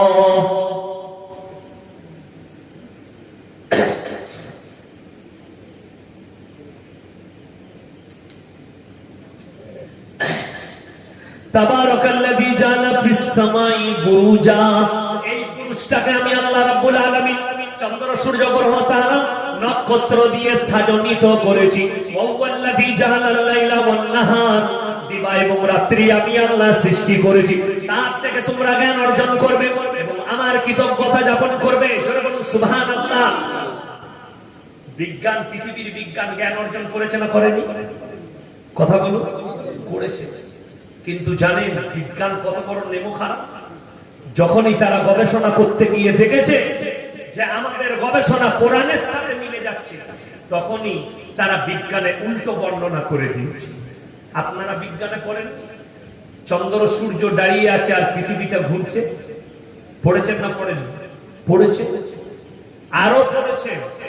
কি আমরা শুনেলেন বিজ্ঞানের মিস্টেক শুনে আল্লাহর কসম করে বলে যাচ্ছি, গোটা পৃথিবীর মানুষ যদি কিয়ামত পর্যন্ত গবেষণা করে এই পৃথিবীর মানচিত্র খুঁজে বার করতে পারবে না। যদি বলেন পেরেছে, সেই বিজ্ঞানের স্টুডেন্টকে বলবো, তুমি 2 দিন স্কুলে গেছো, তোমার বাপ দাদুকে জিজ্ঞেস করো। যারা আমার বাপ দাদু আছেন, চাচারা আছেন, তাদেরকে বলছি, আপনারা স্কুলে পড়েননি? বিজ্ঞানে লেখা ছিল পৃথিবীটা কমলা লেবুর মতো। পড়েছেন না পড়েননি? পড়েছে। তারপরের বৈজ্ঞানিকরা এসে বললে, জেনারেশন নট কমলা লেবু, পৃথিবীটা গোল ফুটবলের মতো। এখনকার কিছু এই দশকের বৈজ্ঞানিকরা বলছে নট গোল ফুটবল, পৃথিবীটা ডিম্বাকৃতি ডিমের মতো। আবার কিছুদিন পরে শুনতে পাবেন আরো কোন বৈজ্ঞানিক আসবে, তারা বলবে নট ডিম্বাকৃতি মালটা টেরা বেকা, তোদের থিওরিতে আসবে। বুঝতে পেরেছেন না? আইনস্টাইন এত বড় বৈজ্ঞানিক, তিনি লিখেছেন এই পৃথিবীর মানচিত্র থেকে কিছুই খুঁজে পাইনি, আমি থেকে শুরু করে আমার আগে পর্যন্ত কোন বৈজ্ঞানিক সমুদ্রের তলা খুঁজে পাইনি। এর পেছনে দা ফুল পাওয়ার লুকিয়ে আছে, সেই পাওয়ারটার নামই হচ্ছে আল্লাহ। জোরে বলুন সুবহানাল্লাহ। এখনো সমুদ্রের তলা খুঁজে পাইনি। আমার ভাই দেখবে বিজ্ঞান, এই কোরআনে আছে কুল্লুম ফি ফালাকিন ইয়াসবাহুন। কোরআনে কি আছে? কুল্লুম ফি ফালাকিন ইয়াসবাহুন, সূরা ইয়াসিন। নবমণ্ডলে যা আছে তারা যেন নিজের নিজের কক্ষপথে চলমান। জোরে বলুন সুবহানাল্লাহ। নিজের নিজের রাস্তায় চলমান, সূরা ইয়াসিন। শুধু তাই নয়, এই যে স্টেজে আমরা এতগুলো মানুষ বসে আছি, সকল স্তরে এই স্টেজটা যদি ঘুরে আর আমরা যদি নিজের জায়গায় বসে থাকি, আমাদের দিক পরিবর্তন হবে, স্থান কারো পরিবর্তন হবে। নিজের জায়গায় বসে থাকলে স্থান কিন্তু কারো পরিবর্তন হবে। বিজ্ঞান মিস্টেক করেছে। কেউ যদি বিজ্ঞানের মাস্টার থাকেন, স্টুডেন্ট থাকেন, দাঁড়িয়ে আসুন, আমার সঙ্গে চ্যালেঞ্জ লাগুন, আমি আপনাকে কোরআন শোনাই। বিজ্ঞান মিস্টেক করেছে। চন্দ্রগ্রহণ, সূর্যগ্রহণ কখন হয়? যখন চাঁদ সূর্যকে ওভারটেক করে চলে যায় তখন হয় চন্দ্রগ্রহণ। সূর্য যখন চাঁদকে ওভারটেক করে তখন হয় সূর্যগ্রহণ। আমার ভাই, তারা নিজের নিজের রাস্তায় চলমান। কেউ দাঁড়িয়ে আমার ভাইয়েরা যদি বলেন প্রমাণ দেন, আমার আল্লাহ রাব্বুল আলামিন আমার নবী বিশ্ব নবীকে কাফেররা বলল, হে আল্লাহর নবী, আপনি মানুষকে কিয়ামত সম্পর্কে বর্ণনা দিচ্ছেন, একবার বলুন কিয়ামতটা কবে হবে? আমার নবী বিশ্ব নবীকে আমার আল্লাহ বললেন, ইয়াসালু আইয়ানা ইয়াউমুল কিয়ামা। হে আমার নবী, যে বেঈমানরা জিজ্ঞেস করে কিয়ামতটা কবে হবে, তাদেরকে বলে দাও ফাইনা বারিকাল বাসার। বাসার মানে চোখ। তোমাদের চোখগুলো স্থির হয়ে যাবে। স্থির মানে জানেন?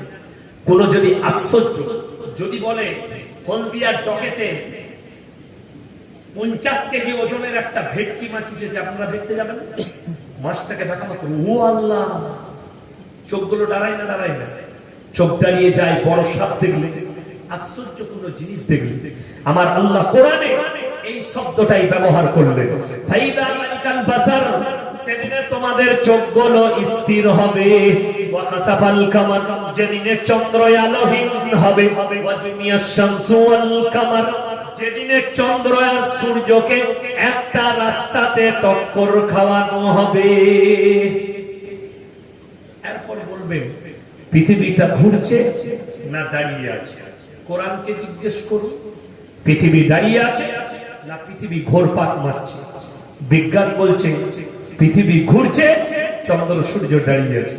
আমার ভাইরা, আমার আল্লাহ রাব্বুল আলামিন মানুষকে এতটা নিয়ামত দিয়ে ঢেকেছেন। আল্লাহর কসম করে বলছি, পৃথিবীর মানুষ যদি আল্লাহর নিয়ামতগুলো অনুভব করে, কেউ সিজদা থেকে আর কোনোদিন উঠবে না। আমরা আল্লাহর নিয়ামতগুলো ভেবে দেখি না। আপনারা দেখেছেন আপনার ঘরের কাছে সমুদ্র, সমুদ্রের এক প্রান্ত থেকে আর এক প্রান্ত মাছ যেভাবে ছুটাছুটি করে, যেভাবে চলাফেরা করে, শুনে নাও আমার আল্লাহ কোরআনে নকল করলেন, আলাম নাজআলিল আরদা মিহাদা ওয়াল জিবালা আওতাদা ওয়া খালাকনাকুম আজওয়াজা ওয়া জাআলনা নাওমাকুম সুবাতা ওয়া জাআলনা আল-লাইলা লিবাসা ওয়া জাআলনা আন-নাহারা মাআশা ওয়া বানাইনা ফাওকাকুম সাবান শিদাবা ওয়া জাআলনা সিরাজাও ওয়া হাজা ওয়া আনজালনা মিনাল মুসিরাতি মান সাজ্জাজা লিনুখরিজা বিহি হাব্বান ওয়া নাবাতা ওয়া জান্নাতিন আলফাফা। হে আমার বিশ্ব নবী বলো, আলাম নাজআলিল আরদা মিহাদা, আমি কি জমিনকে করিনি তোমাদের জন্য বিছানা? ওয়াল জিবালা আওতাদা, হে আমার বিশ্ব নবী বলো, আলাম নাজআলিল আরদা মিহাদা, আমি কি জমিনকে করিনি তোমাদের জন্য বিছানা? পানির মতো পাতলা করিনি, পাথরের মতো শক্ত করিনি। বিল্ডিং বাংলো বানাবে, ধরে রেখে দেবে, মানুষ পুতলে মাটি করে দেবো, লোহা পুতলে মাটি করে দেবো, কিন্তু যখন যখন আমার বান্দা বীজ রোপণ করে আমি জমিনকে বলেছি একটা পুগলে তুমি 1000টা ফেরত দেবে। সুবহানাল্লাহ। আল্লাহ তাআলা জমিনকে হুকুম দিয়েছে 3 ভাগ পানি 1 ভাগ স্তর।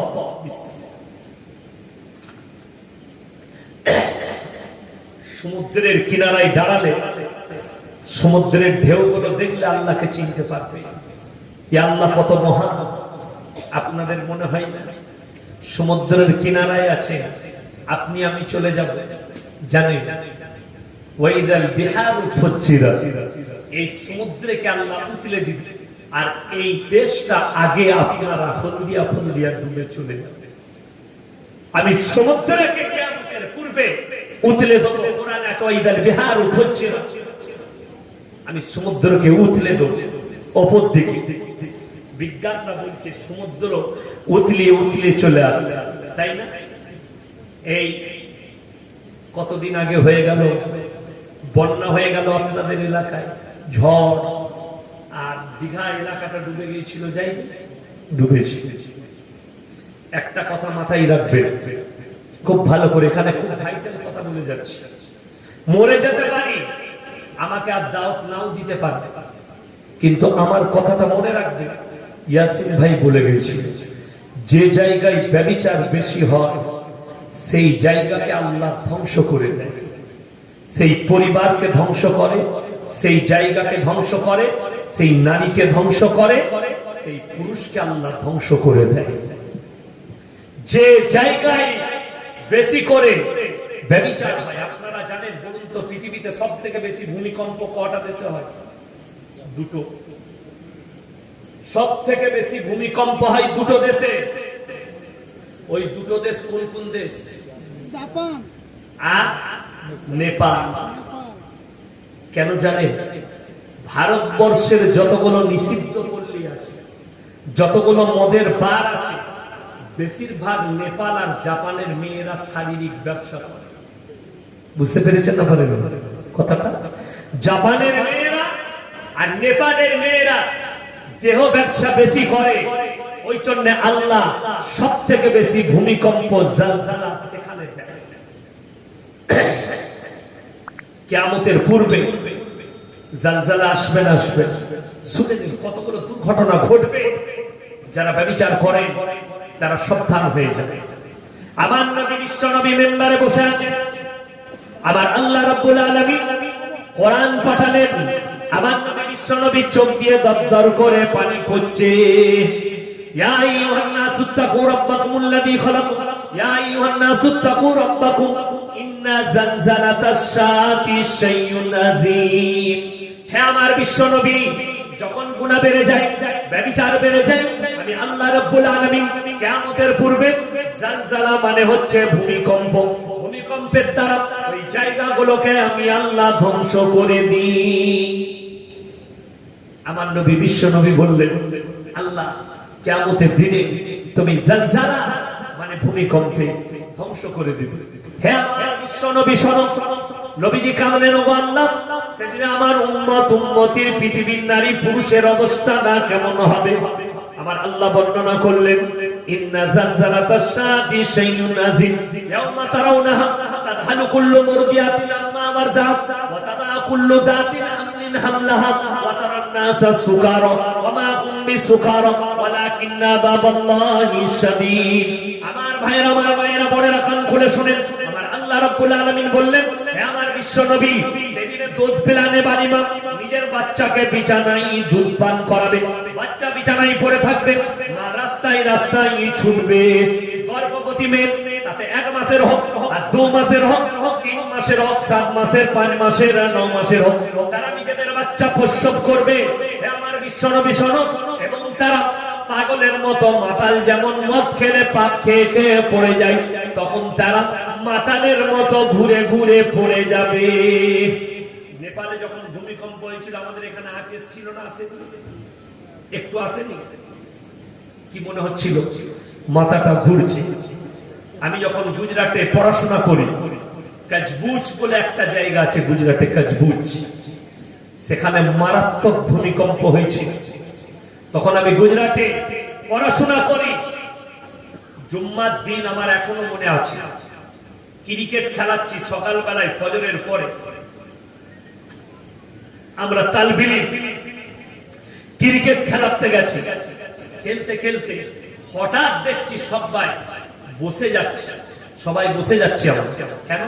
মাথাটা ঘুরছে, মনে হচ্ছে যেন পিলার গুলো। তখন আমাদের নজর পড়লো আমাদের কাপলেতা মাদ্রাসার বিল্ডিং এ। বিল্ডিংটা একটু ছোটখাটো নয়, মোটামুটি 150 ফুট লম্বা বিল্ডিং। সেই বিল্ডিংটা পুরো সাপের মতো নাচছে। তখন আমরা বুঝতে পারলাম এটা ভূমিকম্প হচ্ছে। সেই মাটিতেই বসে পড়লাম আর কালমা পড়তে লাগলাম, আল্লাহকে ডাকতে লাগলাম। কিছুক্ষণ পরে ভূমিকম্প হলো, খবর সম্প্রচার হলো, কাজবুসটা পুরোপুরি ভাবে ধ্বংস হয়ে গেছে।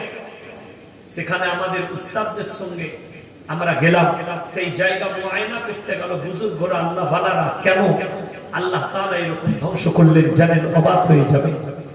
মসজিদের পাশে 5 তলা বিল্ডিং, বিল্ডিং মাটির নিচে চলে গেছে, মসজিদ দাঁড়িয়ে আছে। যেরকম সুবহানাল্লাহ। খোঁজ নেওয়া হলো, সেখানকার যে মানুষরা বেঁচে গেছিল তারা বললে, হুজুর এই জায়গায় ব্যভিচার বেশি হতো, মসজিদে কেউ নামাজ পড়তো না, মসজিদের দেয়ালে ঠেস দিয়ে মানুষ মদ পান করত, মসজিদের আশেপাশে গাঁজার আসর বসতো, নামাজ বলে কিছু জানতো না। গিয়ে দেখার পরে মনে হলো কোন বিদেশি লাঙ্গলে করে কেউ লাঙ্গল দিয়েছে। মনে হচ্ছে 40 ফুট নিচের মাটি, উপরে জানো বিরাট বিরাট চাঁদ, ডজারেও কাটতে পারবে না ওই চাঁদ। ওই রকম চাঁদ বার করে পড়ে আছে। আমরা দেখার পরে কিছু মানুষের লাশ বেরোচ্ছে, চোখ দিয়ে পানি বের হলো আমাদের। আল্লাহ কি না করতে পারে। ওই জন্য আমার ভাই, আল্লাহর কসম, আল্লাহ যে কোনো টাইমে আপনার কাছে আযাব পাঠাতে পারে। আপনাকে তৈরি থাকতে হবে। ওই জন্য তৈরি হবার জন্য সবাই নিয়ত করুন, আজ থেকে আমরা পরিপূর্ণ আল্লাহর প্রিয় বান্দা হব। জোরে বলুন ইনশাআল্লাহ।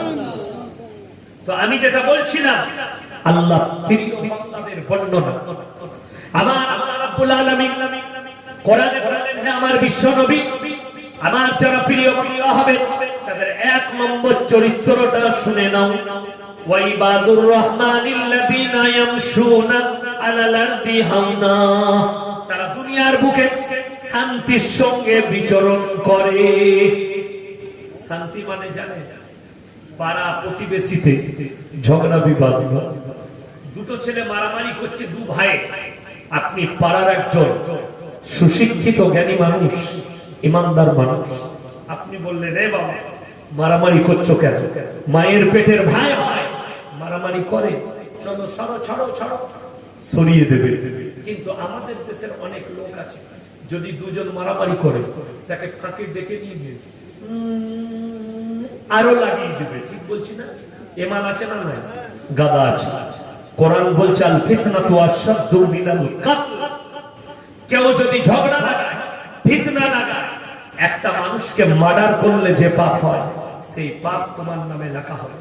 কেউ ঝগড়া বিবাদ লাগাবেন না। জোরে বলুন ইনশাআল্লাহ। আমার আল্লাহ রাব্বুল আলামিন, আমার নবী, বিশ্ব নবী জনাবে মুহাম্মদুর রাসূলুল্লাহ, সকলে বলুন সাল্লাল্লাহু আলাইহি ওয়াসাল্লাম। আমার নবী বিশ্ব নবীকে আমার আল্লাহ রাব্বুল আলামিন বললেন, হে আমার বিশ্ব নবী, ফাবিমা রাহমাতিন মিনাল্লাহি লিনতা লাহুম ওয়ালাউ কুনতা ফাজ্জান গালিজান কলবি লান ফাজু মিন হাওলিক। হে আমার বিশ্ব নবী, আমি তোমার হৃদয়টাকে নরম আর কোমল করেছিলাম বলে কেউ কোনোদিন তোমার কাছ থেকে দূরে সরে যায়নি। লান ফাজু মিন হাওলিক। আর আমি যদি তোমাকে কর্কশভাষী করিতাম, সবাই তোমার কাছ থেকে দূরে সরে যেত। আপনি যদি আপনার মেচাদাই বাসে চাপে, কোথায় যাবে? হলদিয়া। আর বাসে যদি কেউ সিগারেট খায়, আর আপনি যদি বলেন, বেশ সিগারেট খানা, আমাকে কিরকম লাগছে, সে যদি আপনার থেকেও শক্তিশালী হয়, দ্বিতীয়বার কি করবে? সিগারেটের ধোঁয়াটা নিয়ে আপনার মুখে মারবে। চিল্লানি কেন? কি হয়েছে বলো? ঠিক বলছি না ভুল বলছি? আর আপনি যদি বলেন, বাবা ভাই আমাকে ডাক্তারে নিষেধ করেছে, একটু ধরে খেলে ভালো হতো, আমার অসুবিধা হয়, আমার কষ্ট হয়, একটু ধরে খান, সে মনে মনে ভাববে, আহা মানুষটা কত ভদ্র, কত নম্র, সঙ্গে সঙ্গে সিগারেটটা ফেলে দেবে। আমার ভাই, আমার নবী, বিশ্ব নবী আখলাক এবং চরিত্র এবং নরমিত দ্বারা ইসলামকে প্রচার করেছেন, তবে আপনার কাছ পর্যন্ত দিন পৌঁছেছে। জোরে বলুন সুবহানাল্লাহ। আল্লাহ নরম করেছিলেন, আমি তাই বলি সবাই নরম হবে। জোরে বলুন ইনশাআল্লাহ। হ্যাঁ, দ্বিতীয় নম্বর, ওয়াইদা খাতাবাহুমুল জাহিলুনা ক্বালু সালামা। এবং হে আমার বিশ্ব নবী, যারা জাহিল এবং মূর্খ হবে তারা, তাদের সঙ্গে যারা ঈমানদার আমার প্রিয় বান্দা হবে, তারা তর্ক বিতর্ক করবে না। যারা আল্লাহ সম্পর্কে জ্ঞান নেই, রাসূল সম্পর্কে জ্ঞান নেই, দ্বীন সম্পর্কে জ্ঞান নেই, কোরআন সম্পর্কে জ্ঞান নেই, তার সঙ্গে তোমরা তর্ক বিতর্ক করো না। আসসালামু আলাইকুম ভাই, পরে কথা বলবো, টাইম নেই বলে পালিয়ে যান। কিন্তু তাদের সঙ্গে তর্কে তোমরা জড়িয়ে যেও। যার কেউ নাই তার কে আছে? আল্লাহ আছে। মুসলমানদের কে আছে? আল্লাহ আছে। বিশ্বাস রাখুন, আল্লাহর বার জানেন, আল্লাহ দেখিয়ে দেয়। দেখাই না, দেখাই না। আপনারা দেখতে পাচ্ছেন, গোটা বিশ্ব দেখতে পাচ্ছে। আজকে ভারতের মিডিয়াগুলো কুত্তার মতো চিল্লাচ্ছে। ইউক্রেন আর রাশিয়া সকাল থেকে রাত পর্যন্ত পড়ে আছে না? আজকে আজ দেখে যাচ্ছি আমি 32 দিন এই গাড়িতে জলসা করে চাপবো, আমি খবর লাগাই মোবাইলে, দেখি দেশে কি চলছে, পৃথিবীতে কি চলছে। তো দেখতে পাই ভারতের কয়েকটা রিপোর্টার কি বুঝলে স্ক্রিন টাঙিয়ে দিয়েছে, जेलेंस्की के एकदम अड्डा के पास एक मिसाइल दाग दिया गया, पूरा से पूरा यूक्रेन खंडार बन गया। देखाচ্ছে लोग मर रहे हैं, एक एक कब्र में 20-20, 40 आदमी को डाला जा रहा है। দেখানো হচ্ছে बच्चे मर रहे हैं, बूढ़े मर रहे हैं, आम आदमी मर रहे हैं। এটা দেখানো হচ্ছে কোথায়? টিভির স্ক্রিনে। আমার মুসলমান ভাই, আমাদের দেশের কিছু মুসলমান নেতা, তারা দেখছি মোমবাতি মিছিল করছে। একটা ছোট গ্লাস নিয়ে আসুন, ঢেলে খাবো না। আমার ভাই, আমাদের দেশের কিছু মুসলমানদের নেতা দেখছি মোমবাতি মিছিল করছে। ইউক্রেন আর রাশিয়ার যুদ্ধ বন্ধ হোক। কিসের জন্য? নিরীহ মানুষ মারা যাচ্ছে, তাই না? আর আমি চাইছি আমেরিকার সঙ্গেও যুদ্ধ লাগুক আর আমেরিকাকে পরমাণু হামলা করুক। আমি দোয়া করছি রাশিয়ার জন্য, আল্লাহ তুমি রাশিয়ার শক্তিকে বাড়িয়ে দাও। তখন কোথায় ছিলে হারামখোর মিডিয়ারা, যখন সিরিয়ার উপরে আমেরিকা যুদ্ধ চালিয়েছে, নির্মল ভাবে মানুষকে হত্যা করেছে বোমা ফেলিয়ে, যখন ইরাকের উপরে যুদ্ধ চালিয়েছে, যখন লিবিয়ার শিশুদিকে নির্মল ভাবে বোমা ফেলে হত্যা করেছে, আফগানিস্তানের শিশুদিকে হত্যা করেছে, মনে নেই?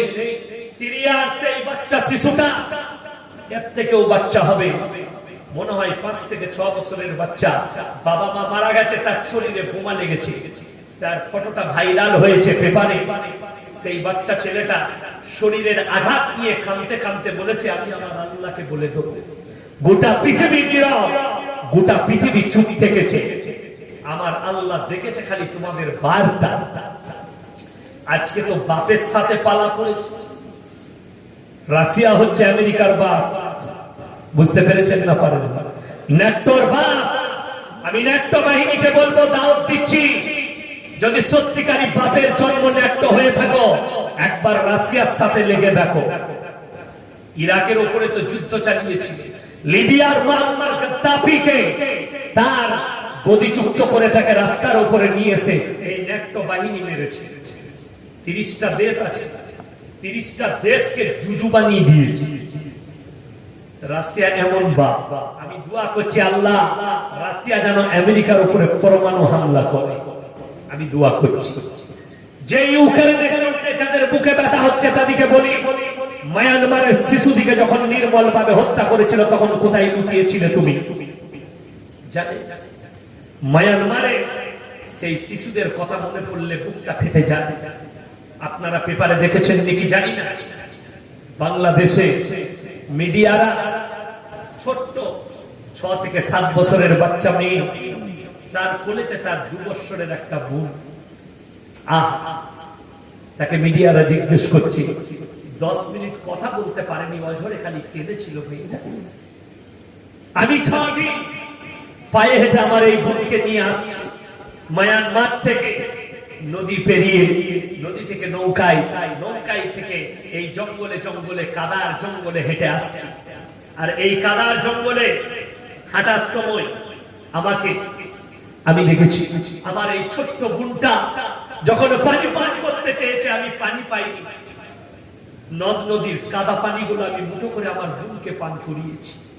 সেই বাচ্চা মেয়েটা কেঁদেছে আর বলেছে যে আমি রাস্তায় কোনো খাবার পাইনি, গাছের পাতাগুলো চিবিয়ে খেয়েছি। গোটা বিশ্ব দেখেছে আর নীরব থেকেছে। রাষ্ট্রসংঘের যে হারামখোরের বাচ্চারা বসে আছে, এরা চুপচাপ দাঁড়িয়ে থেকেছে। তাদের পক্ষে কেউ যুদ্ধ ঘোষণা করেনি, তাদের ওপরে কেউ যুদ্ধ লাগায়নি। আজকে কষ্ট হচ্ছে, ইউক্রেনের শিশু মরছে না, আমার বুকে ব্যথা নেই, আমার চোখের পানি মরে গেছে, আমার মনেতে আর কোনো দুঃখ নেই। ইরাকের শিশুদের হত্যা দেখে, ইরানের শিশুদের হত্যা দেখে, আফগানিস্তানের শিশুদের হত্যা দেখে আমার চোখের আর পানি শুকিয়ে গেছে, পানি নেই, আর ব্যথা নেই। মরছে মরুক, ইউক্রেনকে পরমাণু হামলা করুক। এই ইউক্রেন হারামখোর, এই জেলেনস্কি সরকারি সাথ দিয়েছিল ফিলিস্তিনদের উপর অত্যাচার করার জন্য ইসরায়েল। আপনারা জানেন সৈন্য পাঠিয়েছিল অত্যাচার করার জন্য। আর আমি চাইছি আল্লাহ পুতিনের শক্তিকে বাড়িয়ে দাও। জোরে বলুন আমিন। অনেকের খারাপ লাগবে, এই দোয়া করে, অবশ্যই এই দোয়া করো। কেন? তোমার জন্য চোখে পানি ফেলার কেউ নেই। যারা তোমার দুশমন, তারা কার দুশমন? আমার আল্লাহর দুশমন। বুঝতে পেরেছেন না? পারেন জেলেনস্কি ইহুদি সরকার, মুসলমান বিদ্বেষী। বড় কষ্ট লাগে। আজকে আমেরিকার কষ্ট হচ্ছে, তাকে হিটলার বলে আখ্যা দিয়েছে। তুমি কি আমেরিকা কি এতগুলো শিশুর উপরে হত্যাকাণ্ড চালিয়েছে, এতগুলো দেশের উপরে হত্যাকাণ্ড চালিয়েছে। ওই জন্য আমি বলে যাই, সবাই আল্লাহর প্রিয় হব। জোরে বলুন ইনশাআল্লাহ। আল্লাহর প্রিয় হলে পৃথিবীর কেউ কিচ্ছু করতে পারবে না। আমি বলে যাচ্ছি, পৃথিবীর শক্তি আল্লাহ তাদের বিরুদ্ধে, আল্লাহ তাআলা তাদের বুলডোজার তাদের উপরে ঘুরিয়ে দেবে। আপনার এতটুকু কিচ্ছু হবে না।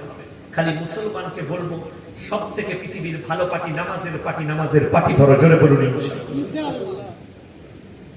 যারা ব্যভিচারে লিপ্ত হয় তাদেরকে বলে দিই, আমার ভাই, ইসলাম যে সংস্কৃতি দিয়েছে, বিবি দিয়েছে, হালাল বিবি, তার সঙ্গে সারা রাত শুলে গুনাহ আছে না কি আছে?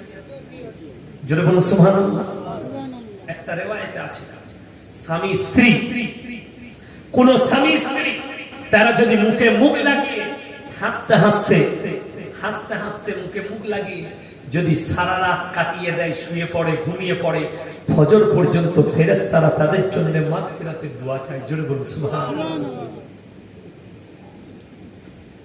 স্বামী স্ত্রী তুমি আল্লাহ এত বরকত দিয়েছে। যারা ব্যভিচারে লিপ্ত হয়, শুনে রেখে দেবে, তারা মুমিন হতে পারবে না। মুমিনদের একটা বড় চরিত্রে আমার আল্লাহ তাআলা রেখেছেন, ওয়াল্লাযীনা হুম লিফুরুজিহিম হাফিজুন। আমার যারা মুমিন বান্দা হবে, তারা নিজেদের লজ্জা স্থানের রক্ষণাবেক্ষণ করবে। সবাই ব্যভিচার থেকে দূরে যাব। জোরে বলুন ইনশাআল্লাহ। কেন? কোরআন বলেছে, হে আমার বিশ্বনবী বল, ওয়ালা তাকরাবুজ জিনা ইন্নাহু কানা ফাহিশাতাও ওয়া সাআ সাবিলা।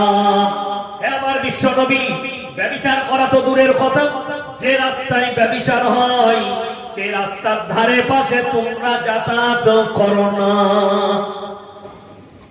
এরপর আমি দুটো গায়ে লাগার কথা বলবো। গায়ে কিন্তু লাগবে, কিন্তু ভাববেন যখন আমার জন্য দোয়া করবে। আমার যুবক সব ভাইদিকে বলছি, বন্ধুত্ব তোমরা চায়ের দোকানে শেষ করে দাও, বন্ধুত্ব ক্লাবে শেষ করো, বন্ধুত্ব বাজারে শেষ করো, বন্ধুত্ব খেলার মাঠে শেষ করো, বন্ধুত্ব আপনি রাজনৈতিক মহলে গিয়ে শেষ করে দেন। বন্ধুত্বটা যদি ঘরের দস্তরখানে চলে আসে, বিবির বিছানায় চলে আসে, পরকিয়া হতে বেশিক্ষণ লাগবে না। আমি বন্ধু আমাকে দাওয়াত দিয়েছে, গেলাম, আপনি বললেন ইয়াসিন ভাই একবার ভাবির সাথে গল্প করো, আমি হলদিয়া থেকে ঘুরে আসছি। আমি যদি এরকম 5 দিন গল্প করতে পাই তো তোর বউকে তো এমনি নিয়ে পালাবো। ঠিক বলছি না? বুঝতে পেরেছে না পারেন? ইসলাম নিষেধ করেছে, হারাম। তোমার বিবির জন্য আমি পর্দা, ওটা তোমার বিবি। তোমার বন্ধুত্ব কলেজে শেষ করো, তোমার বন্ধুত্ব চায়ের দোকানে শেষ করে দাও, তোমার বন্ধুত্বটা বাড়ি পর্যন্ত পৌঁছাবে। প্রত্যেকটা বাড়ির দরজায় লিখে রাখুন, সালাম দিয়ে প্রবেশ করুন, বিনা অনুমতিতে প্রবেশ করবেন না। ভোট দিয়ে দেন। কেন বলেন? আমাদের দেশে অনেক ঘর আছে, দরজা খোলা আছে, পাড়া ছেলেরা ভাবি বলে ঢুকে পড়বে। ভাবি কি হালতে আছে উনি নিজে জানেন। মাথার কাপড় খোলা থাকতে পারে, কাজ করতে গিয়ে শরীরের কাপড় সরে যেতে পারে। প্রত্যেকটা বাড়িতে সালামকে আম করুন, আসসালামু আলাইকুম দরজায় আওয়াজ দেন। যদিও আপনি বাড়ির পুরুষ হন, যদিও বাড়ির পুরুষ হন, আপনি সালাম দিলেন, বাড়িতে আপনার ভাবি আছে, বিটি আছে, বউ আছে, বৌমা আছে, তাদের শরীরের কাপড় সরে গেলে তারা সঙ্গে সঙ্গে নিজেদিকে ঠিক করে নেবে। তোমার গলার আওয়াজ পেয়ে, এটা হচ্ছে ইসলামের তরিকা। কিন্তু বড় কষ্ট লাগে, হঠাৎ বাড়িতে ঢুকি, হঠাৎ ছেলেরা আমার বাড়িতে ঢুকে না, কেউ ঢুকতে পাবে না, বাড়িতে সালাম দাও। কি ব্যাপার, কাকে দরকার? বললে ইয়াসিন সাহেবকে দরকার, উনি তো নেই বাড়িতে, মাদ্রাসায় বসুন, না হলে পরে আসবে, ফোন করুন, উনি বাড়িতে নেই। কিন্তু আপনি যদি বলেন কইরা ভাবে বলে ঢুকে পড়ুন, এমনি তো পরকিয়া হবে। ইসলাম নিষেধ করেছে না, তোমার স্ত্রী আমার জন্য পর্দা, আমি তোমার স্ত্রীর জন্য পর্দা। আমাদের দেশের দেখবেন অনেক যুবক আছে, তারা নিজেদেরকে স্ট্যান্ডার্ড বলে, আন্ডার প্যান্ট পরে ঘরে শোয়, বারমুন্ডা পরে শোয় না, তাদেরকে জুতো আর ঝাঁটা করে মারবেন, আমি বলে যাচ্ছি, জুতো করে বাড়ি মারবেন। তারা জুতো খোর, তাদেরকে জুতো করে বাড়ি মারুন, সে হারামখোর দিকে। তোমার শুধু মনে করছেন নারীরা পর্দা করবে, পুরুষের পর্দা আছে। তুমি টাকনুর উপরে কাপড় পরবে, মুঠো বার করতে পারবে না, জান বার করতে পারবে না, শরীর খুলতে পারবে না মেয়েদের সামনে, পর নারীর সামনে। যেমন একটা নারীর উপরে পুরুষের আকর্ষণ থাকে, একটা পুরুষের শরীরের উপরে একটা নারীর আকর্ষণ থাকে। বুঝতে পেরেছেন না পারেননি? ওই জন্য রিওয়ায়েতে আছে, আমার নবী, বিশ্ব নবী, সকলে বলুন সাল্লাল্লাহু আলাইহি ওয়াসাল্লাম, নবীজির শরীর, হযরত আবু বকর সিদ্দিক রাদিয়াল্লাহু তাআলা আনহু বলছেন, আমি নিজের জীবন দশায় নবীজির শরীরের একটু অঙ্গ পর্যন্ত দেখতে পাইনি। জোরে বলুন সুবহানাল্লাহ। আর আমাদের কিছু দেশের ছেলে আছে, বডি করে যে বডি এ নোংরে করে। সালমান খান হারামখোর, সে তো এক হারামখোর, তুই এক হারামখোর। বডি দেখাচ্ছে, মরে যাওয়ার পরে কিড়া মাকড়া খাবে তোকে। ঠিক বলছি না? বলছি, কিড়া মাকড়া খাবে। তুই যে কবরে ঢুকবি, সেই কবরে আমিও ঢুকবো, সেই কবরে যে হারামখোরকে দেখে অনুসরণ করছো সেও ঢুকবে। অনেকজন বলে ফিটনেস বডি চাই, সকালবেলায় উঠে রামদেবকে দেখেছে যোগ ব্যায়াম করছে, মনে হচ্ছে বেঁকে গেছে রামদেবকে দেখে। আপনার কি মনে হয়? রামদেবকে বস করান আর আমাকে বস করা দিয়ে মেয়েদিকে বলুন কোন ছেলেটা পছন্দ। যদি 1000টা মেয়েকে দাঁড় করান না, সবাই বলবে ইয়াসিন স্যার কি ভালো লাগছে, একই বিয়ে করবে। ঠিক বলছেন? বলছি টেরাটাকে বেকাটাকে বিয়ে করবে। আমি তো ব্যায়াম করি না, কিচ্ছু করি না, নামাজ পড়ি, রোজা রাখি, মাদ্রাসার তালিম দিই, জলসা করে। রামদেবকে নিয়ে শুধু রোজ বডি করে, কিচ্ছু করবো, খালি আমার সঙ্গে লাগিয়ে বের করে ধরে মুঠে ভেঙে দেবে, সব ভেঙে যাবে রামদেব। বুঝতে পেরেছেন না পারেন? আল্লাহ শরীর কে দান করেন? আল্লাহ। সুস্থতা আল্লাহ দান করেন। শুনেলে সুস্থতা কার হাতে? আল্লাহর হাতে। আর আল্লাহ মানুষকে তখন সুস্থ দেয় যখন মানুষ দিনের উপরে প্রতিষ্ঠিত হয়। আল্লাহ মাল দুজনকে দেয়, একজনকে ভালোবেসে আর একজনকে রেগে মাল দেয়। আল্লাহ যাকে রেগে মাল দেয় তাকে জাহান্নামে যাওয়ার জন্য দেয়, আর আল্লাহ যাকে ভালোবেসে মাল দেয় তাকে জান্নাতে যাওয়ার জন্য মুমিনকে আল্লাহ মাল দেয়। জোরে বলুন সুবহানাল্লাহ। আল্লাহর রাস্তায় খরচ করবে, এতিম মিসকিন গরিব গুরুর উপরে খরচ করবে, আল্লাহ তার জন্য একজনকে মাল দেয়, আর একজনকে আল্লাহ মাল দেয় রেখে এত মাল দেবো, এত মাল দেবো, তুমি না খরচ করতে পারবে, না কিয়ামতের দিনে হিসাব দিতে পারবে। তোমার ওই মাল তোমাকে জাহান্নামে নিয়ে যাবে। দুনিয়ার মালের প্রতি কেউ মহব্বত করবে না, যদি বলুন ইনশাআল্লাহ। আমার ভাইরা, আমার আল্লাহ রাব্বুল আলামিন কোরআনে বললেন, ওয়াইলুল লিকুল্লি মুযাতিল লুমাযা। হে আমার বিশ্ব নবী, তোমাদের সমাজে এমন কিছু মানুষ আছে যারা তোমার সামনে একরকম, পেছনে বাজারে দেখা হয়েছে, আসসালামু আলাইকুম ভাই, ভালো আছেন? জি। শরীর কেমন আছে? ভালো। অনেকদিন তোমার সঙ্গে দেখা হয়নি না, মুখটা ফেটে যাচ্ছিল তোমার লেগে। যেমনি আপনি চলে গেলেন, পেছনে বলছে শালা এখনো মরেনি, বেঁচে আছে। এমাল আছে না? গাদা আছে। আমার আল্লাহ কোরআনে বললেন, ওয়াইলুল লিকুল্লি হুমাযাতিল লুমাযা।